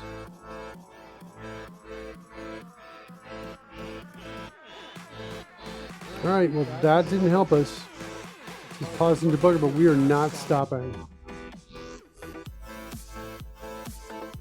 So, self in this case is a dedicated worker global scope, I think. Is that true? Is that the name of the class, or is that something different? Let's look at that.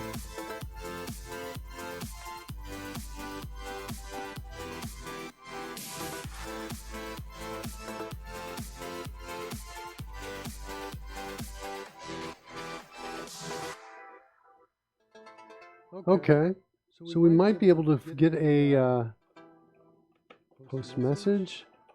Anybody get that? Okay, it looks like it's there. So what is my problem over here? Failed to execute. No function found that matched the signature provided. The problem is my signature's wrong, apparently. Yeah, I think the problem, I think the core of the problem is that the code I'm using, the code I'm grabbing here, wow, look at this, not responsive.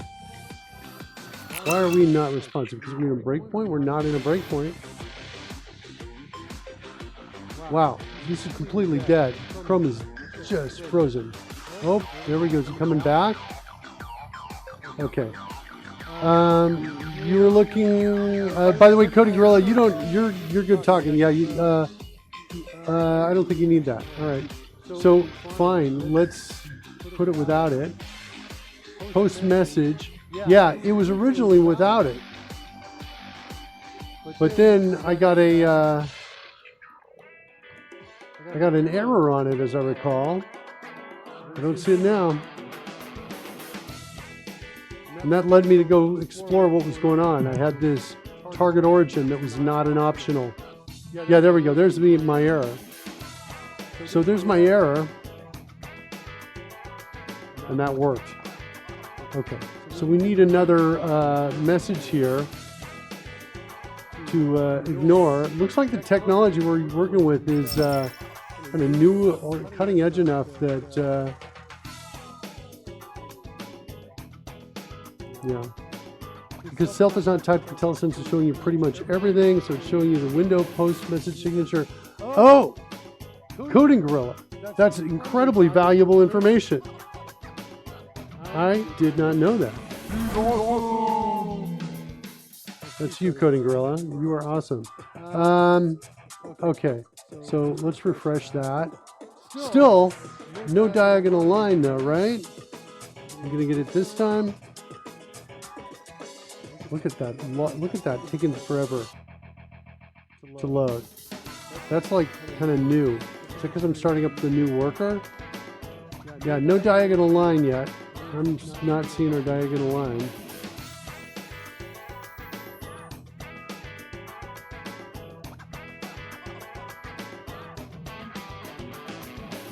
Yeah, just to review the code that we've got.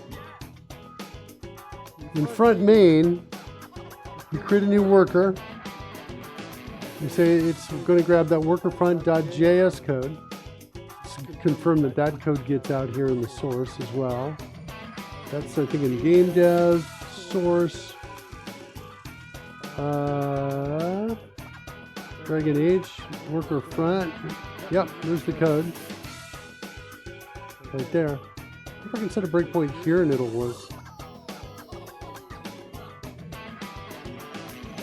Set a breakpoint here and it'll work. Let's refresh. Because it's not working from Visual Studio.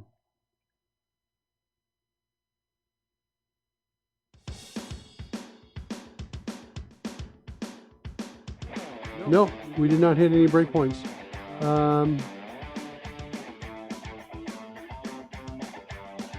Let's go to, why do I have two worker fronts? Oh, there's the TS. I see. And the JS is here. Can I set a breakpoint on the JS? I cannot. It switches to the TS. Okay. All right.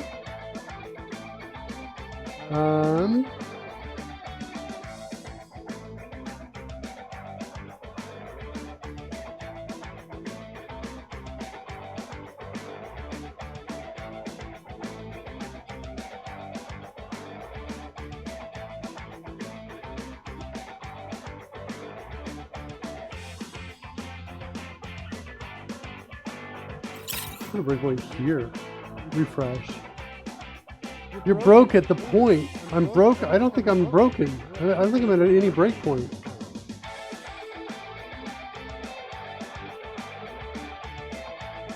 Oh, are you saying I'm here? Oh, maybe you're right. Because of the, Yep. Interesting. I was looking in the back for verification that it was at the breakpoint. You're right. Paused on the breakpoint. Yeah, thanks, Coding Gorilla. Okay, so let's see what's going on here. Got to use these buttons. Step into step is F9. All right, that's good. Step into it. Step, step, step, step. Transfer, render. Is this now going to take us back to front main right here? That's what I'm hoping we get to there. Request animation frame. I didn't see it take us there. That's not taking us. The self.post message is not getting us to this breakpoint point here. Is the problem that we've got the word message? You have to let it run? Okay. Let's do it. Let's take out the breakpoints over here and let it run. And see what's going on. Oh, you're right. Look at that. Okay. F9.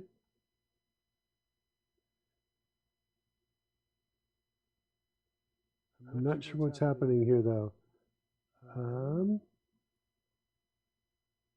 It's just getting here. It's not getting down to the... Oh, if the message is equal to render, it does seem to be equal to render. change my breakpoint to here. Do I get down there? I do. Okay. Change my breakpoint to here. Run.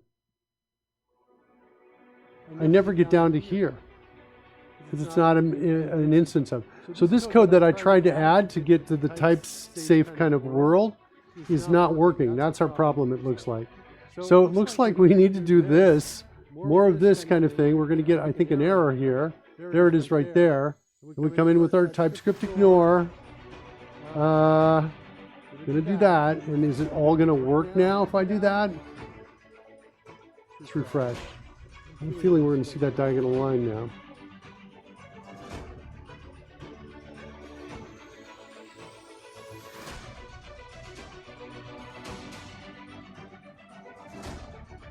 This is pause in Visual Studio. Whoa, it is. Debug. Delete all breakpoints. Run. Instance of almost never works for me because JavaScript actually doesn't have instances and classes. Well, I've been using it in the nice. Okay, I've deleted all the breakpoints.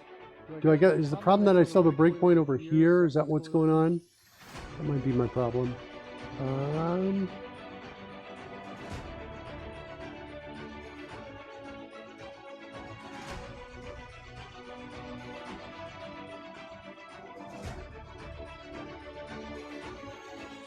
need my TypeScript files out here, it looks like.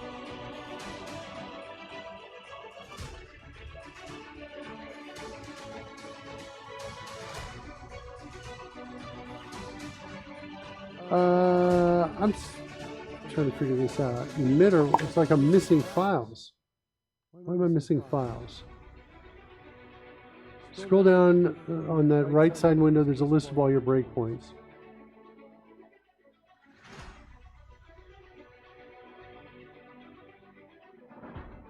Nice. Coding Gorilla, you're totally saving the day right now. All right, run. Run. There we go. And I want to see a diagonal line now. No diagonal line.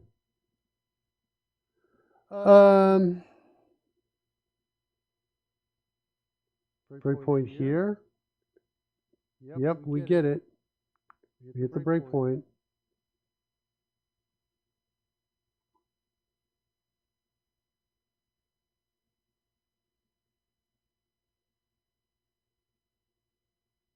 Got a problem here. Set a breakpoint there. Do we get there? That breakpoint?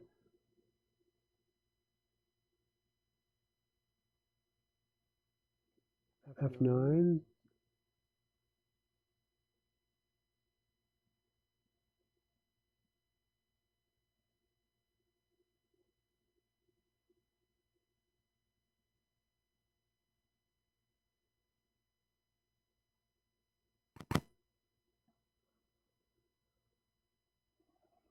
All right, front transfer canvas. Let's look at this. That's coming from my canvas right there.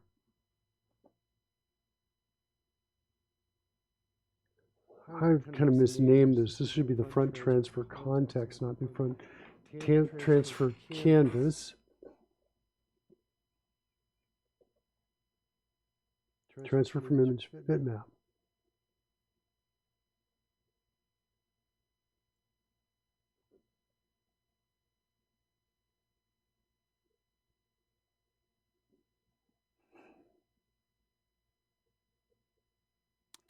Yeah, I'm like,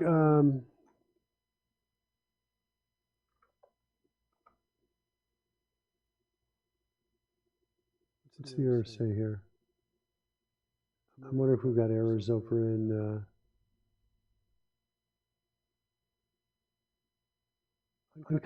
cannot read property transfer from image bitmap of null.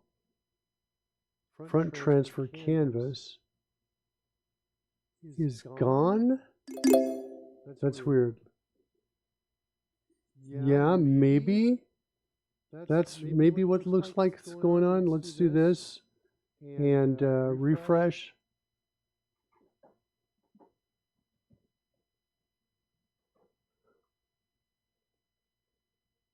Pause in the debugger. Where are you? Pause. We're here.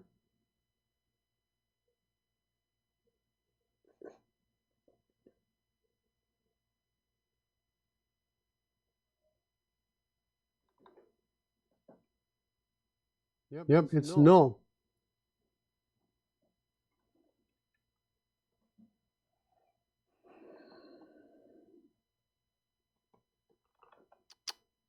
The sample code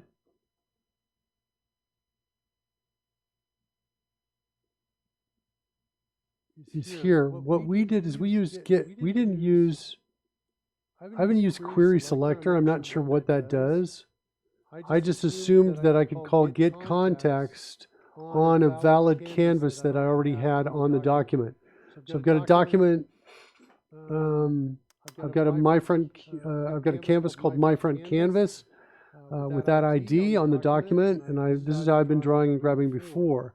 I'm calling already get context on that 2D, which is working.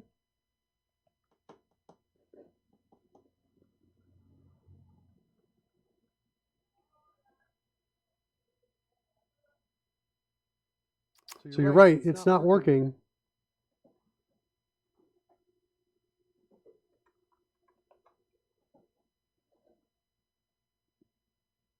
I'm not sure what query selector is. What does that do? Or null if the context identifier is not supported. Does that mean my browser, OBS browser, doesn't support it? Is that what that message is telling us? That may be what's going on.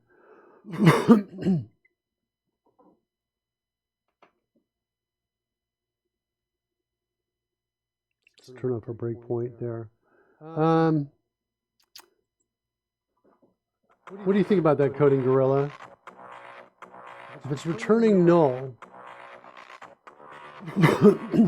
does that mean that the browser that's in well, wait, I'm actually in, at this point, I'm not in the OBS browser. I'm in the Chrome browser. So that, I think, would work. Bitmap render, get context, bitmap render is returning null. Anything for that? So it should be supported.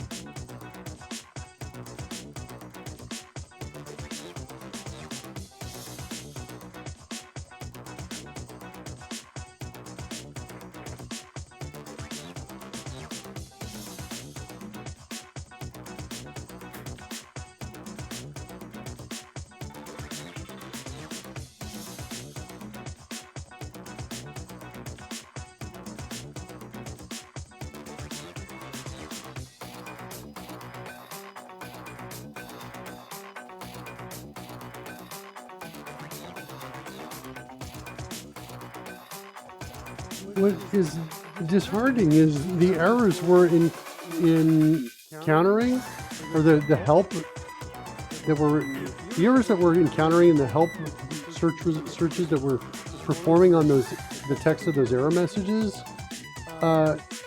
is providing like a surprisingly low number of results, which indicates to me that not many people are using an off-screen canvas.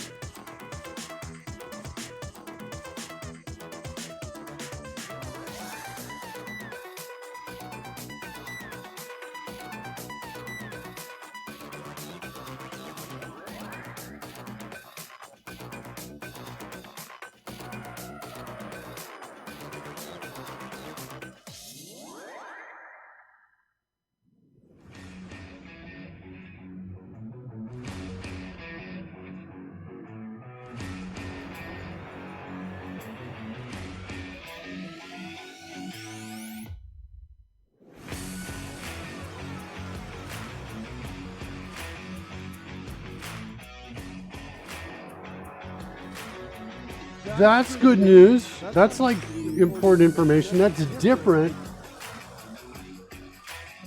from what this was telling us.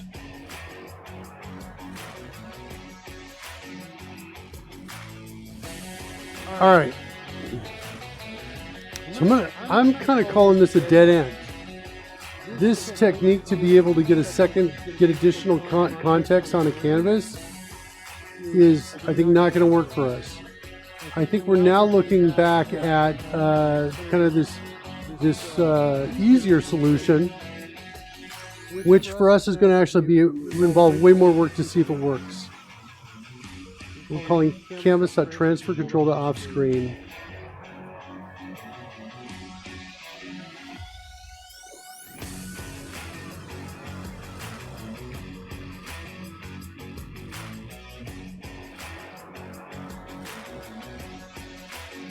That's what I think we're going to do.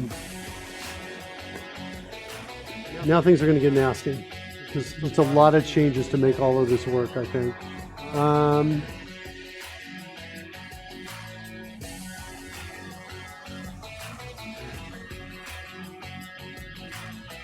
All this goes away.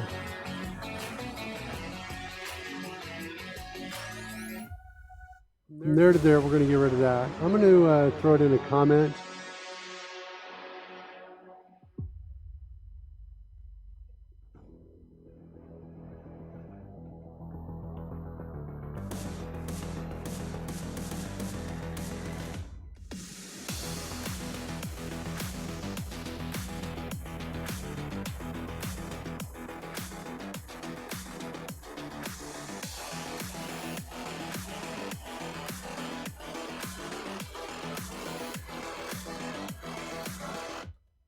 All right. Okay, so the next approach, let's go to worker front 2.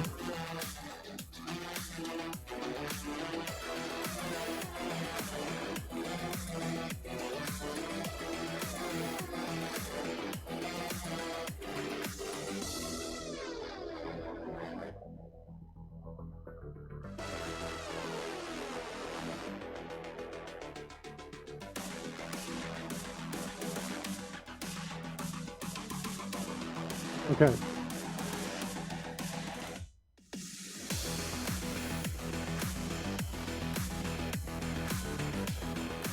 All right, let's look at the code example.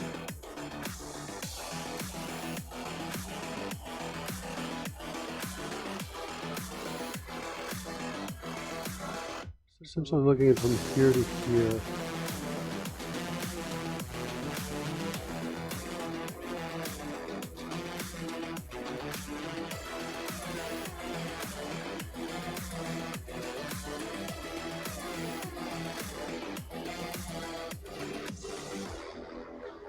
So this I contend I don't need.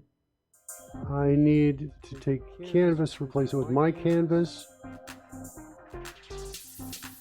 I cannot ask for a context on it, though. My context is gone, and so is the active front game. This goes. The worker is going to be this. Nope, that's not the one that works. It's this one.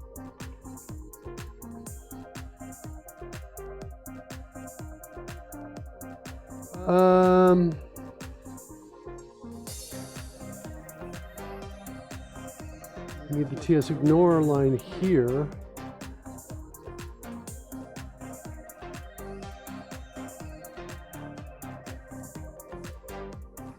And this, we need to throw somewhere else.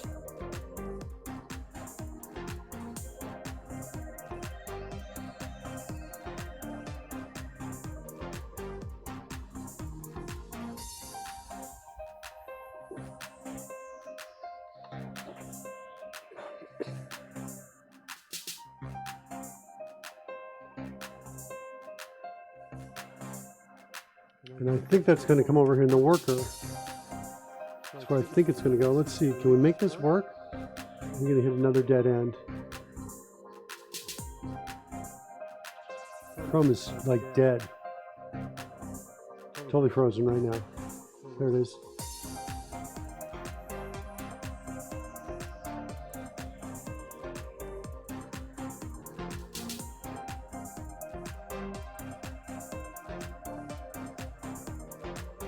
All right, here's the sample code.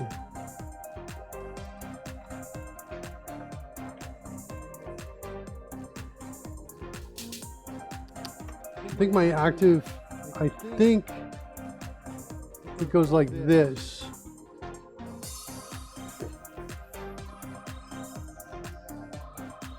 I think that's what's happening here. That's on my init call. Let's just try refreshing that and see what we get.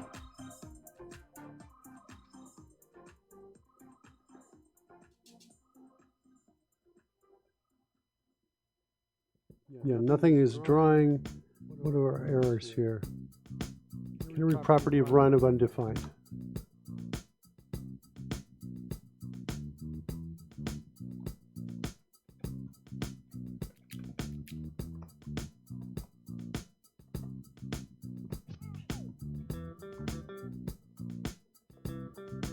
Okay.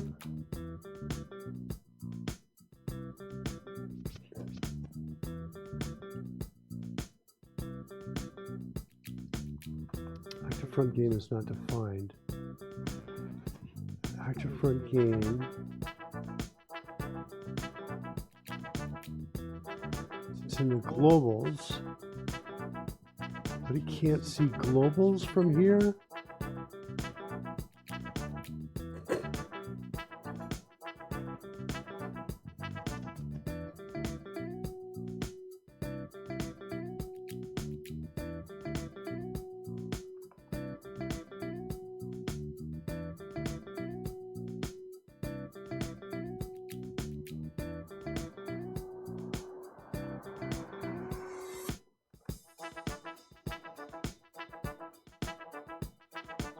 It's like it doesn't see this.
So, Cody Gorilla, we can talk about that in terms of how we get that in. Everybody else can see it, the globals. With regards to how do we specify all those, it's essentially, my understanding is, it's done in the CS.HTML in this list right here. So somewhere in this list, there's going to be a reference to, I think, globals. There it is right there. So there's that piece. But because this is a web worker, I don't quite understand. It seems like we have to do something different. I've added that file, worker front, right here.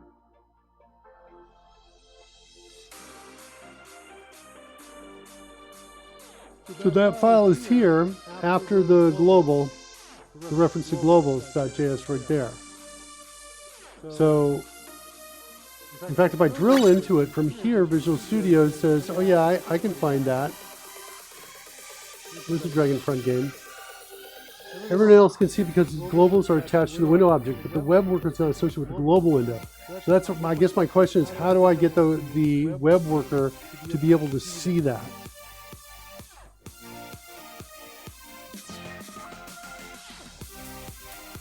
Is there a global window out here in my Solution Explorer? Yeah, I don't have that. It's the global window. How do I associate it with that? How do I get that there? That's my question. Import or include statement in the worker file. Okay. Let's see if we can figure that out. Actually import the TS into this file. Okay, let's look at that.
That doesn't help very much. Doesn't have the module worker example.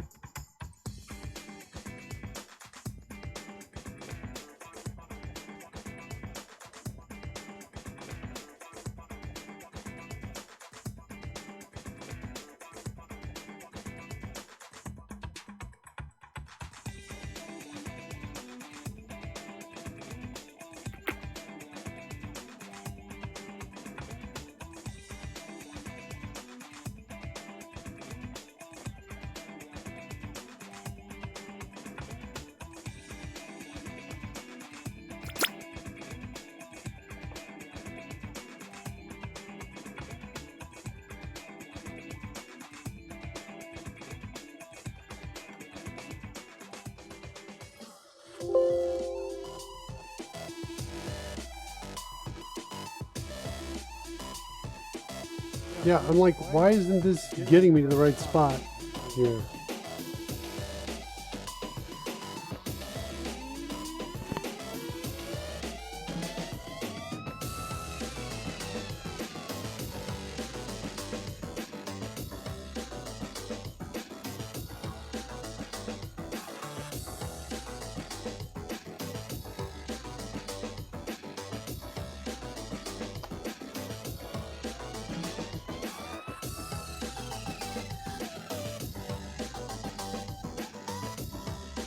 All right, I'm feeling like I'm hitting another dead end. I'm feeling like I'm getting like experimental technology, right?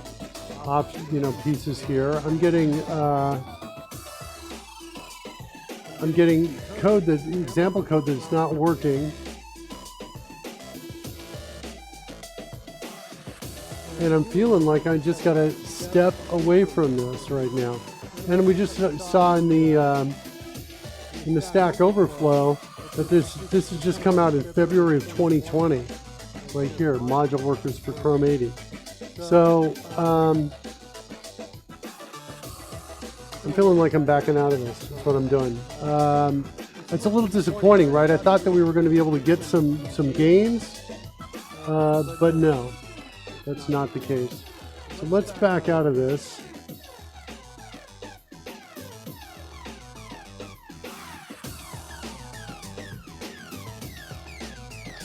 I like that one. That change I like.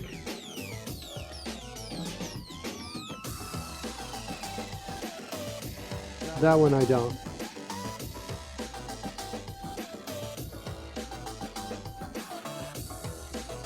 I like that change.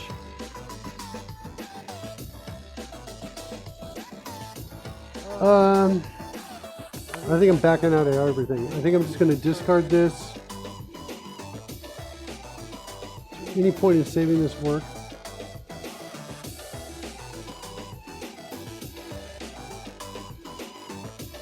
I'm going to say no. I'm going to discard it. And I'm going to discard this.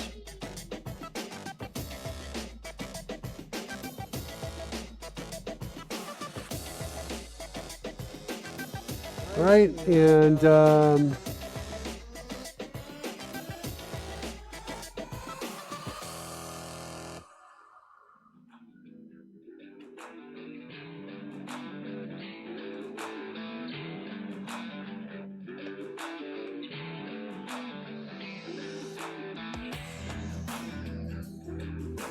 commit.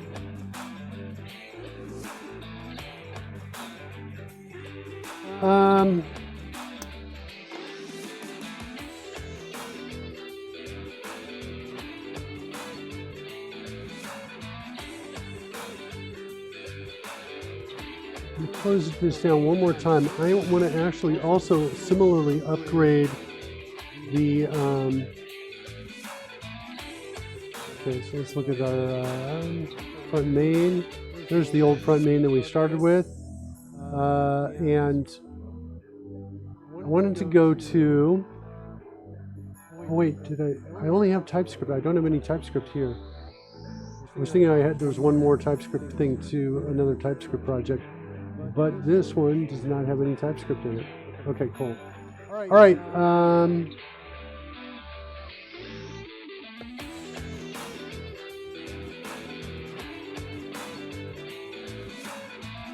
Let's rebuild everything.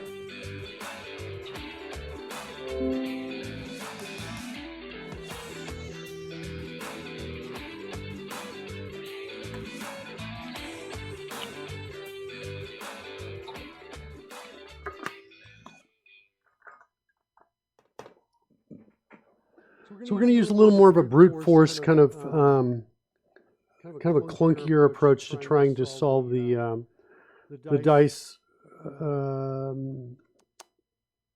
frames per second. That's kind of where I'm headed on this. Let's bring this up right here. You can just barely see the, there it is right there, the progress bar right there.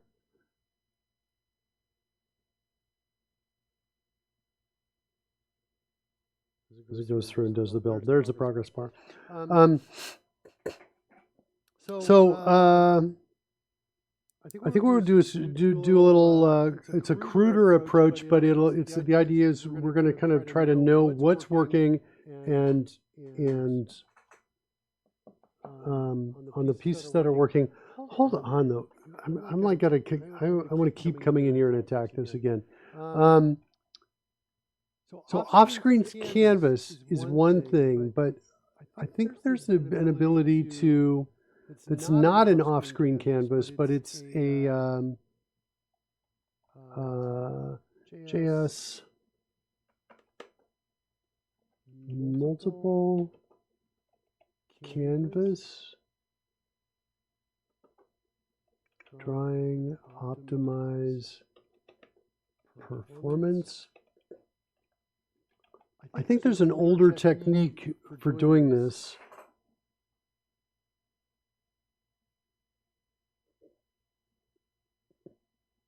This.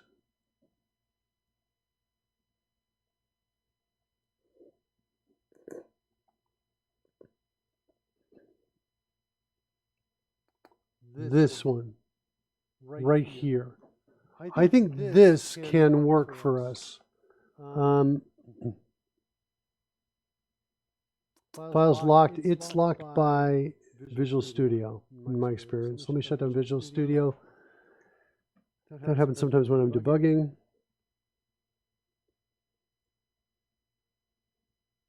Restart it.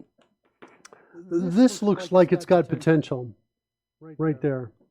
That code that just got hidden. Where we create a new canvas element, we do some painting on it, and then at the right point we call draw image on it, passing the canvas to it. I want to try that And I think we can create a quick test for that and see if that works. And if that works for us, we can start using some creative approaches to incorporating that into our existing code. For example, the background scroll that opens up after it's done opening, that's a really good candidate for using this off-screen canvas, if this works. This, by the way, is just...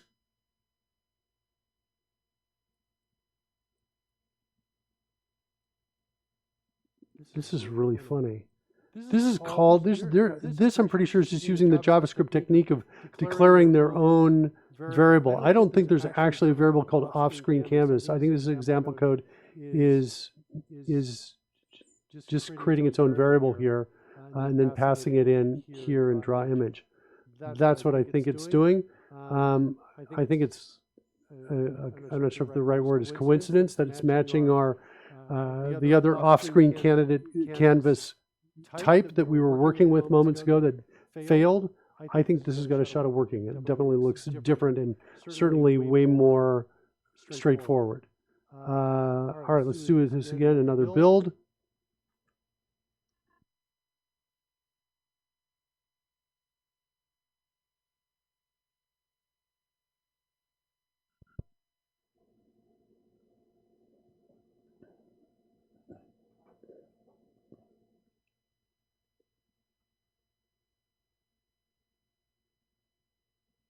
Okay, build succeeded.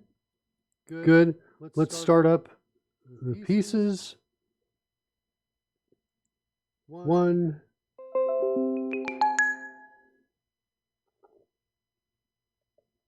2,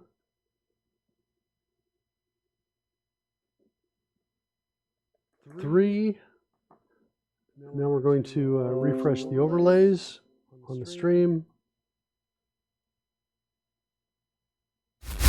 Good. Good.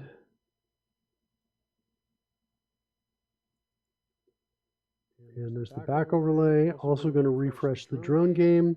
That's where we get the CodeRush music from.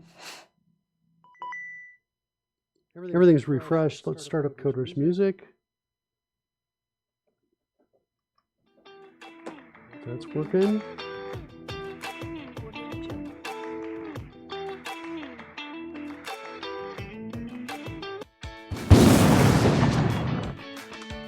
Okay. The back overlay doesn't seem to, I'm not seeing the text from the back overlay. Well, it looks like it got initialized somehow. Or maybe it didn't get refreshed. Hold on. Let's refresh it. There we go. Initializing. Pudding's going for a flight.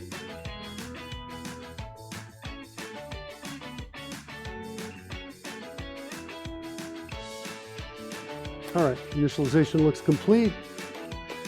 Okay. So as an example, if this test works, the next test we do works, these nameplates, those are prime candidates for optimization. It may be that the gains we get are not going to impact our frame rate, but I'm interested to see. We'll take it one step at a time here. Let me clear most of those nameplates out. And let's go, I think right in here. Let's look at our sample code we had. It was this.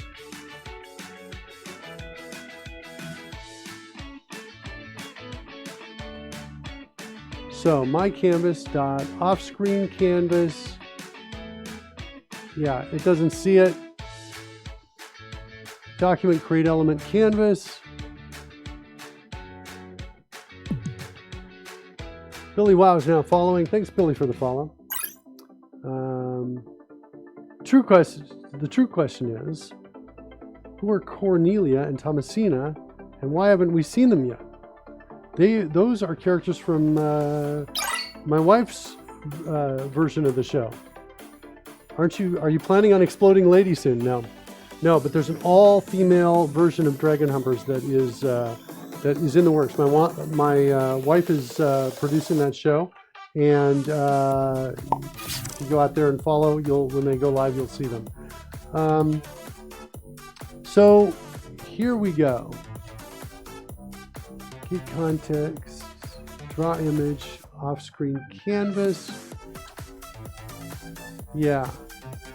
So I think I'm going to do some of the, I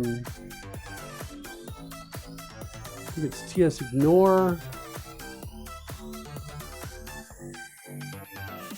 But that was all over in Dice Roller. I forget the syntax for that.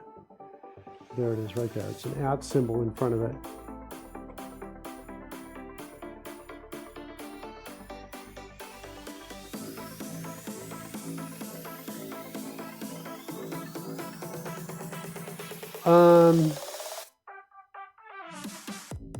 So there's the off-screen canvas.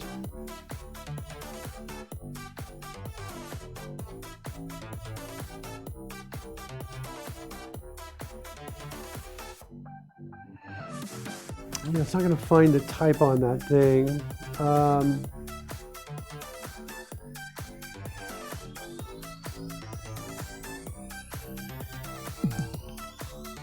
Ready Set Code is now following. Thanks for the follow, Ready Set Code. Fix that by just changing the my canvas to any here. Yeah, I can. I'm not, to be honest, I'm not a real fan of this anyway here. I kind of want to do something different. I kind of want to do this. I want to do var test canvas. That. I'll go ahead and do this like that. Set it equal to that. This is really where I want to work with this. I don't care about that, to be honest. I don't have to put it in there. I'm going to do this. I'm going to do this though, like that. I like this code better. And then here, I'm going to pass in this, right like that, okay? Yeah, you like that too? Yeah. Yeah, that's kind of where I'm at. Now, I can come down and here I should have type, there we go. Now I should have get context. We can get a 2D context on this canvas, like this. And this right here, this draw image call has got to be put in a different place. We need to move that.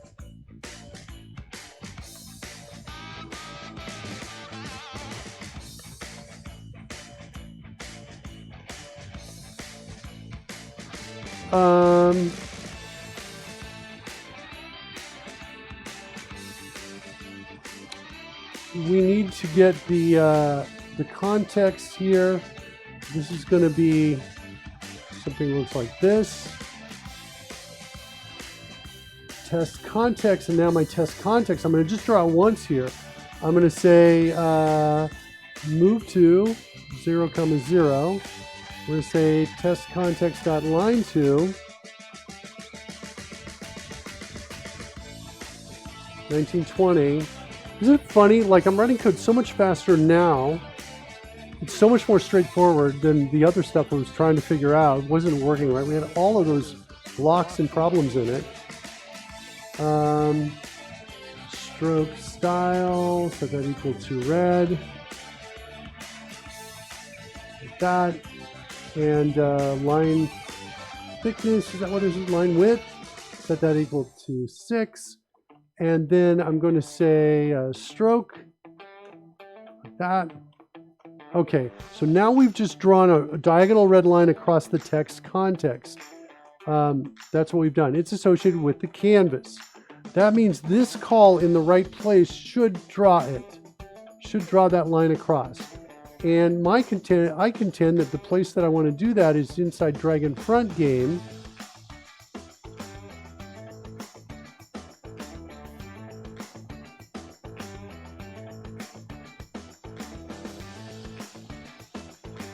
Hold on.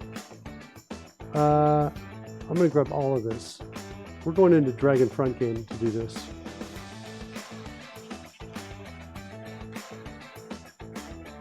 All right, so let's see what we got here. This is going to be a local variable here. I'm going to put this initialization in the constructor. Let's create a function here.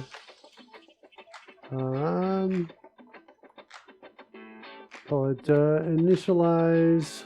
Let's get this out, put them behind Fred here. Initialize test canvas. This. That goes there.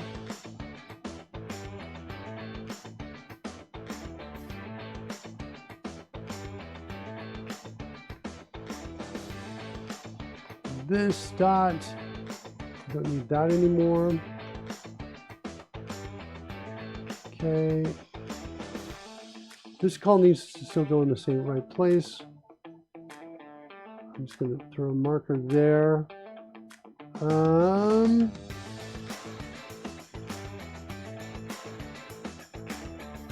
Test context.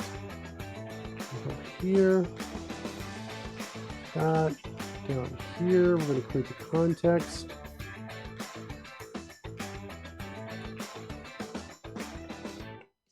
Okay. And then what do we need to do here?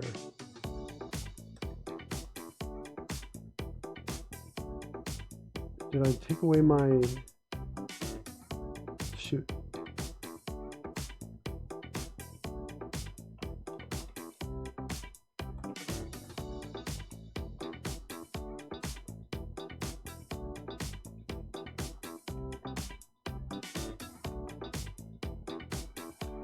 All right, here's my test context. Okay, there, that's the piece I needed right there. Okay.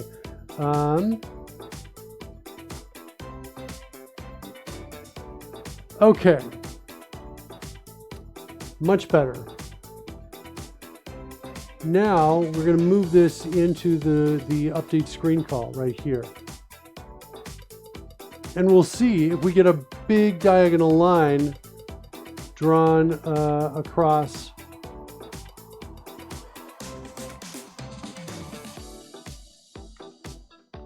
That's what we're looking for. We're looking to see a big diagonal line. That's what we want to see. I'm just going to refresh the live stream. See if we get it. We do not. We do not get it.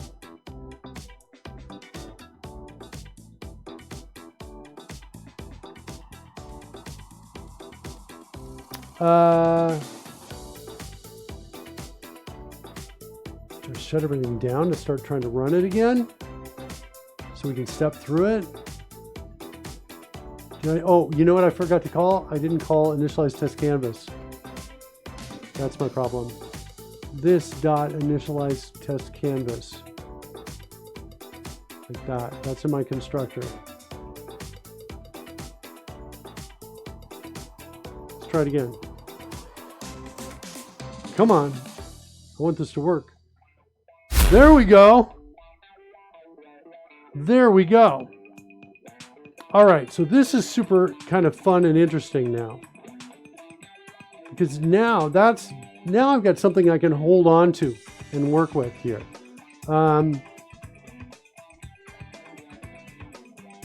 Nice. Yeah, red line. This is called progress here.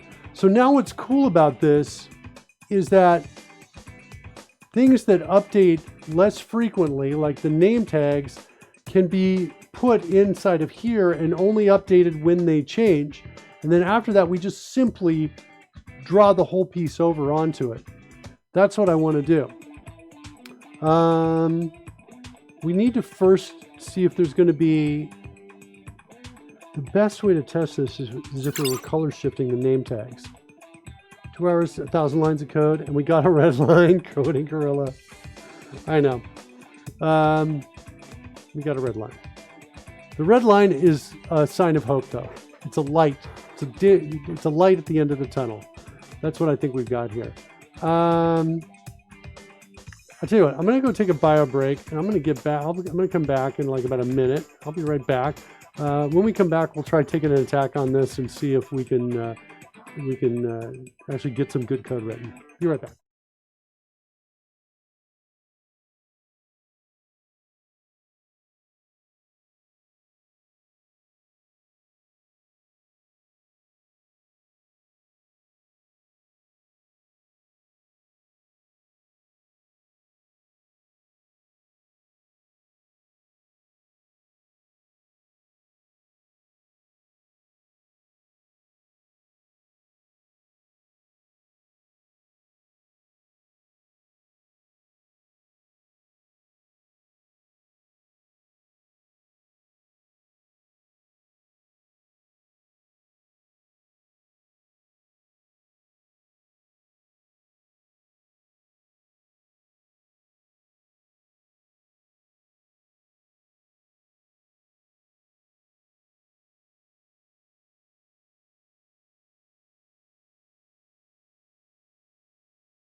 All right, kids. We are back.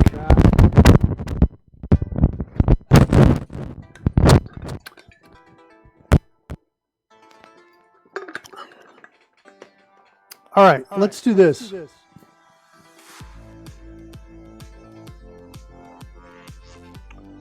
going to rename this to the name plates canvas. And then, yeah, I got to create a context for each one of these different canvases I create. So we'll call this the nameplates context as well. Does it really need, yeah, no, we do. We need it. The canvas, though, my question on the canvas is, oh yeah, we need it here. Okay, so we need the reference there. I see it, how it's working. Okay.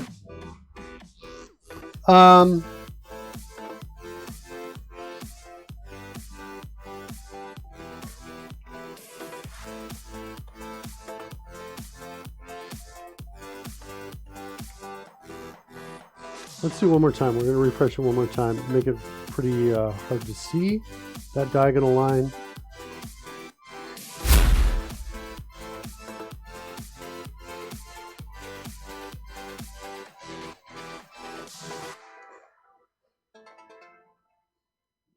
Refresh again. Okay, so there's that diagonal line. It's there, but it's not so high contrast.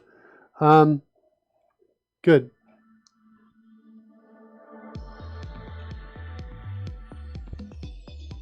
Let's see. Next, I want to change the nameplate drawing so it actually takes longer to do, because I want to determine the I want to more readily see what the impact is of this change. So to do that, let's go find where we're drawing the nameplates.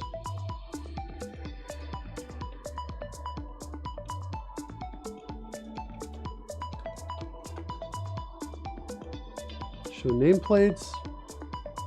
We were in this code last week. Show nameplate.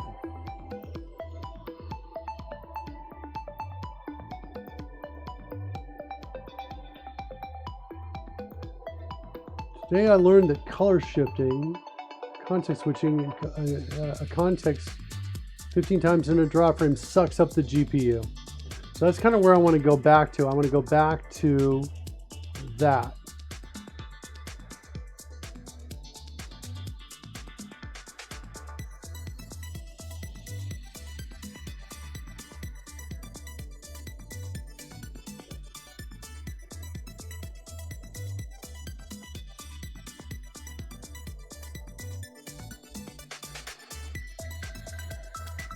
Here we're adding shifted, but there's the hue shift.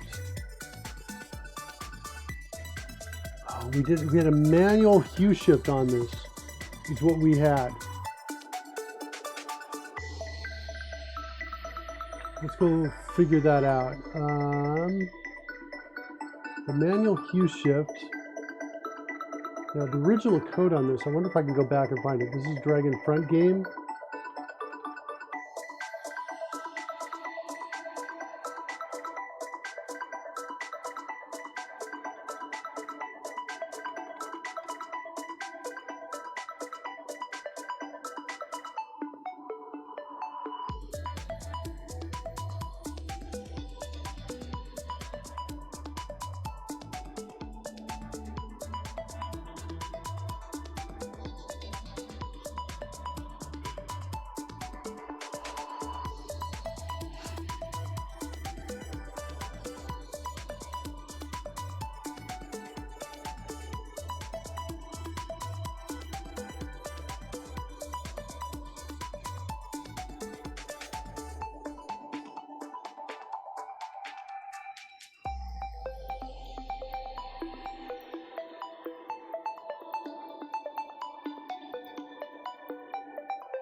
Here it is.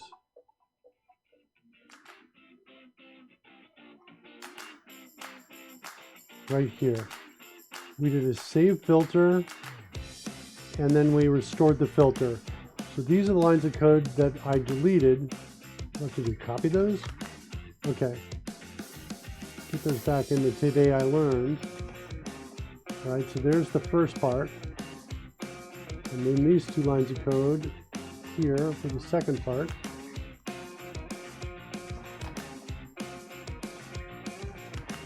Let's go just before draw name, just after this draw name text.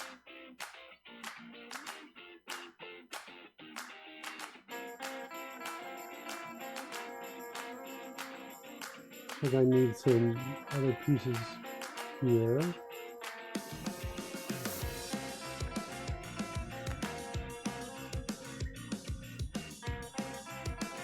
So there's my try block. Get it all?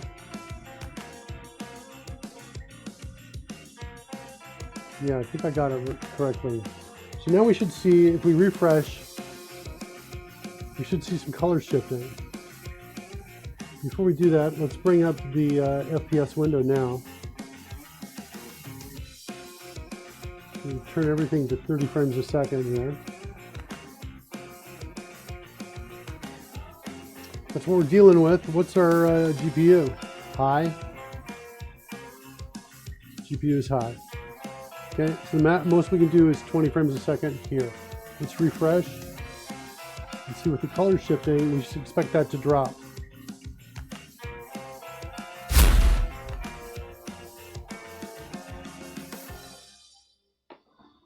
So initialize player data.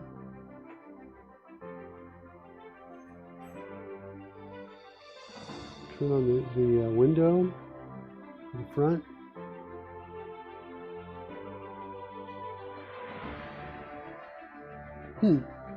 I'm not actually seeing any evidence of a color shift here, though. These two look really close to me.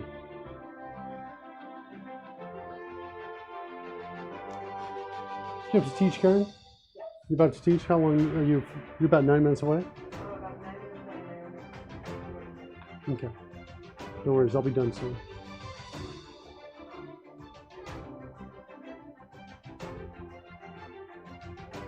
Sprite instance of color shifting proxy. Where are we getting that sprite from? Nameplate main. Let's go look at when we're adding them. Are we calling add shifted? Yeah, there, and there.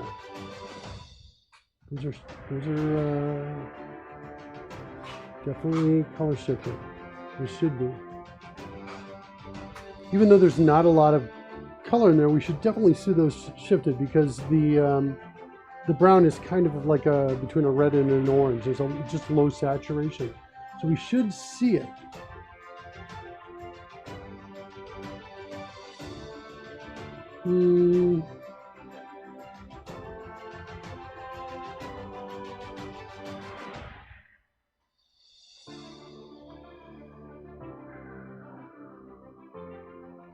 Shift color. You're allowing color shifting.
Well, let's just play with that. Refresh it, see if we're seeing any impact at all. No, I don't think so, Coding Gorilla. Because I've checked the UI and it's said it was enabled. Let's initialize the player data again. It's possible, and now it's working. Okay. If I turn off hue shifting, I just turned it off. There it is. They go back to normal. You know, it might have been the UI issue. Let's go turn off the brightness and saturation percent, turn those back off, refresh one more time. It might have been just that UI needed to be toggled. The other ones were working, but they had already been refreshed and set. Initialize player data. There you go. That's what I was expecting to see. Okay. Now, let's turn on the window. What's our frame rate? I think before it was like about 14. Now we're half of that. Look at that. We're at 6. Okay? So now this is what I'm talking about right here. I don't know. Do I have enough time to really nail this here? Show nameplate is the context we're passing in this context. I'm passing in show nameplates. Let's do this.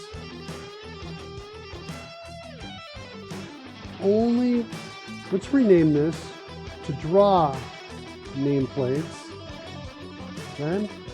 Let's rename this one to draw nameplates as well. Draw nameplate singular. Okay. The now is never really used. I'm pretty sure. Because now it's used in the call to shift color, but that's really only, that itself is not really needed. Because that calls get current hue shift delta, and that only is doing anything if we have a hue shift per second item set for it. So we don't in this case. So we could pass a 0 to this and it should have no impact at all. If we remove that 0, I think we're not using the now here anymore. Yeah, we're not using the now. Let's kill that. Draw nameplate doesn't need a now. And that means draw nameplates doesn't need a now. Okay. That now means that I only need to draw the nameplates when the nameplates have changed. That's kind of what I want to do. So there's some function in here that has to do with nameplates. I don't want to remember what it's called. I think it's called like update nameplate. Spell it correctly.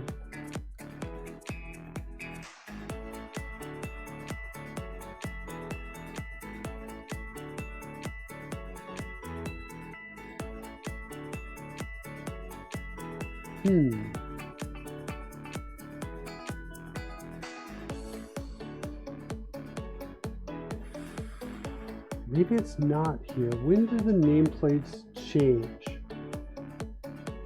Let's go figure that out.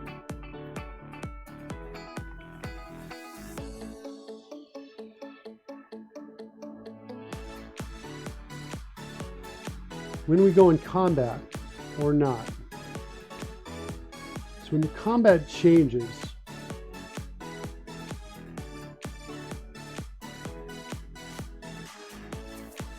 entering combat or exiting combat.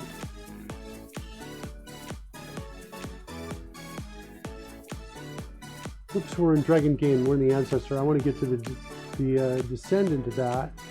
Dragon Back Game, Dragon Front Game. Here. So I want to say draw nameplates, but the context I want to use here, nameplates context. When we're exiting combat, I want to do that too.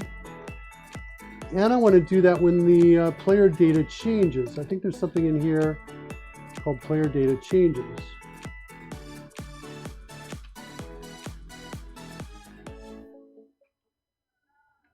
Player data changed. Player data set. Set player data. Initialize player data. We might do this here. Like that.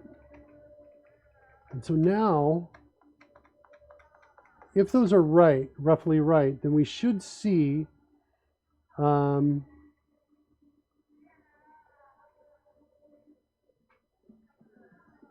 player change. I want to do it here too. Right in here. Those are the places I want to do it. Let's try refresh real quick and see if that works.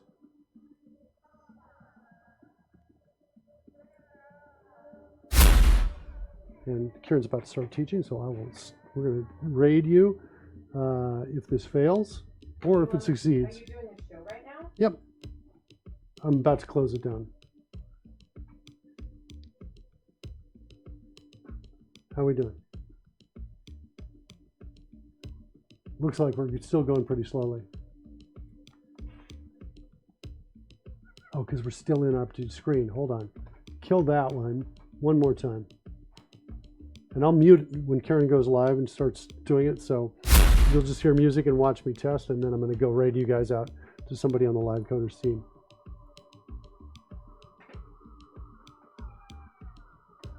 That's it. Look at that. 20 frames a second. Got the color shifting. Looks like we're missing one part of the nameplate. I'm not too worried about that. That's probably a minor bug. I can go find that somewhere. But not bad. Really cool. All right. So that's step one. We'll see you tomorrow. We'll take this to the next level tomorrow. Let's raid you.